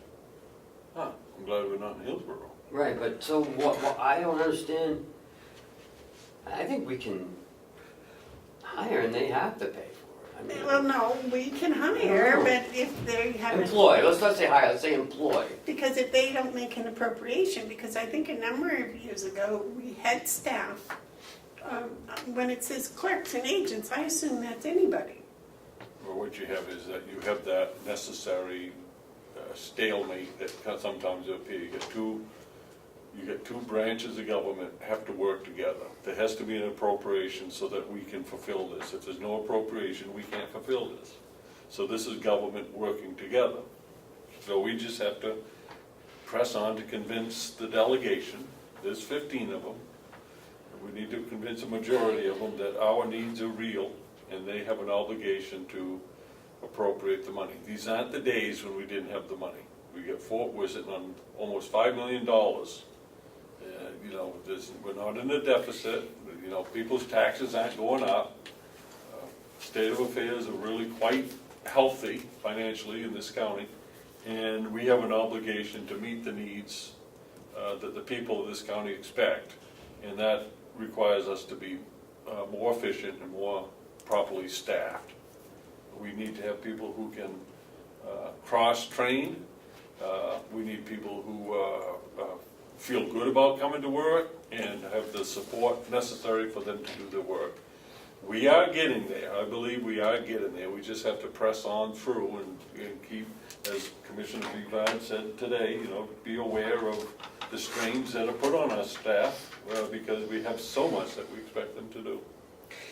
May I don't know if it's a motion or an ask or a request or whatever, on September 17th is when the delegation is meeting. Could we have packet or something together that would have the administrative assistant's job description, the total that it's gonna cost, including insurance and everything else for the rest of this year, as well as what it would cost for one for next year. In duplicate copies, maybe sent ahead of time to the delegation members? Because it's already on that list that we sent them, that we're requesting it. But maybe if each one had ahead of time this information where they could digest it. I know they've had some of it at different points in time, but sometimes just getting it all sent to you all at once as a packet might be a little clearer as to this is what we're asking for, and this is what we want, this is what it's gonna cost this year, and this is what it's gonna cost next year. That's just FYI for information, but something of that nature. Yes, Well, Mark? Oh, I'm sorry. I think I think that that's exactly what we should do for each member of the delegation, is make them a packet on every issue that we've asked for. We've sent them, I think, 5, 6 things. I believe 5. I met with the delegation coordinator Monday up here, Okay. and we worked out some things. Okay, so what I think we ought to do is to ourselves send a packet to each of the delegation members, and not go through the process of thinking that they're going to get all the information. We send it to them, then we know that every delegation member has got them in a manner timely to us, not a day before, a week before, but timely so that they have enough time to read this information and they can come better prepared. Cheryl, do you have an updated email list for the delegation? Yes, David. We could invite them all to come at 9 o'clock some weeknight and watch Catherine Armstrong work her 12th or 15th hour for the day. I mean, they have no clue what goes on in this office, and somehow we have to get the message to them that we're not joking when we say we need help. If someone goes out on sick leave or vacation, we don't have anybody cross-trained. I mean, to me, that's the most important missing part in the administration here. We don't have anybody that can step in and do other people's jobs. Madam Chairman, I'd like to make a motion that we send a packet to each, personally, to each member of the delegation from the Commissioner's office to the delegation member. And I'd like to have that prepared for them 10 days before the meeting on the 7th. Let's get it out as soon as we can. Okay. Can you get it out on the 7th? Yeah? No later than the 7th? And then they'll have it 10 days before the Well, meeting. if it goes out the 7th, is that a Friday or? Yeah, Well, we email it, so it doesn't matter. Yeah, well, it goes out on the 7th, they'll have 10 days to review the packet, each one of them. I'd rather have it go out earlier and in hard copy, and then follow up on that date with the electronics, because someone's gonna say, I didn't get it, or I didn't have a chance to read it, and I think they should, they got it both ways, it's pretty hard to make an excuse. I think it should be hard copied, Okay. and I think it should be done as soon as you're comfortable that you have it complete. Okay. Well, I mean, I've already got it, I just got to put it together. Yeah, So I should get it out but by the end of even, this week. even some commentary, about the urgency of some of this. I can't remember it all, but match it up with their agenda, I guess, right? Have they posted an agenda? Mhm. That would be helpful. I got a preliminary thing, and I didn't see Siemens on it, so I contacted the delegation coordinator, which has been very helpful, by the way. She's been doing a very good job, and I sent her and Chairman McConkey an email saying that I appreciate the response back from the delegation coordinator. She's been very Timely. huh? Timely. Very timely and very helpful. Good. And I think, and I said, I didn't think it would work out this well, but it's working out great. I didn't receive a response back from him, but I know he got it. So, you don't really expect something, but I felt that it's so noteworthy that I wanted to let them know how much I appreciated communicating back to them.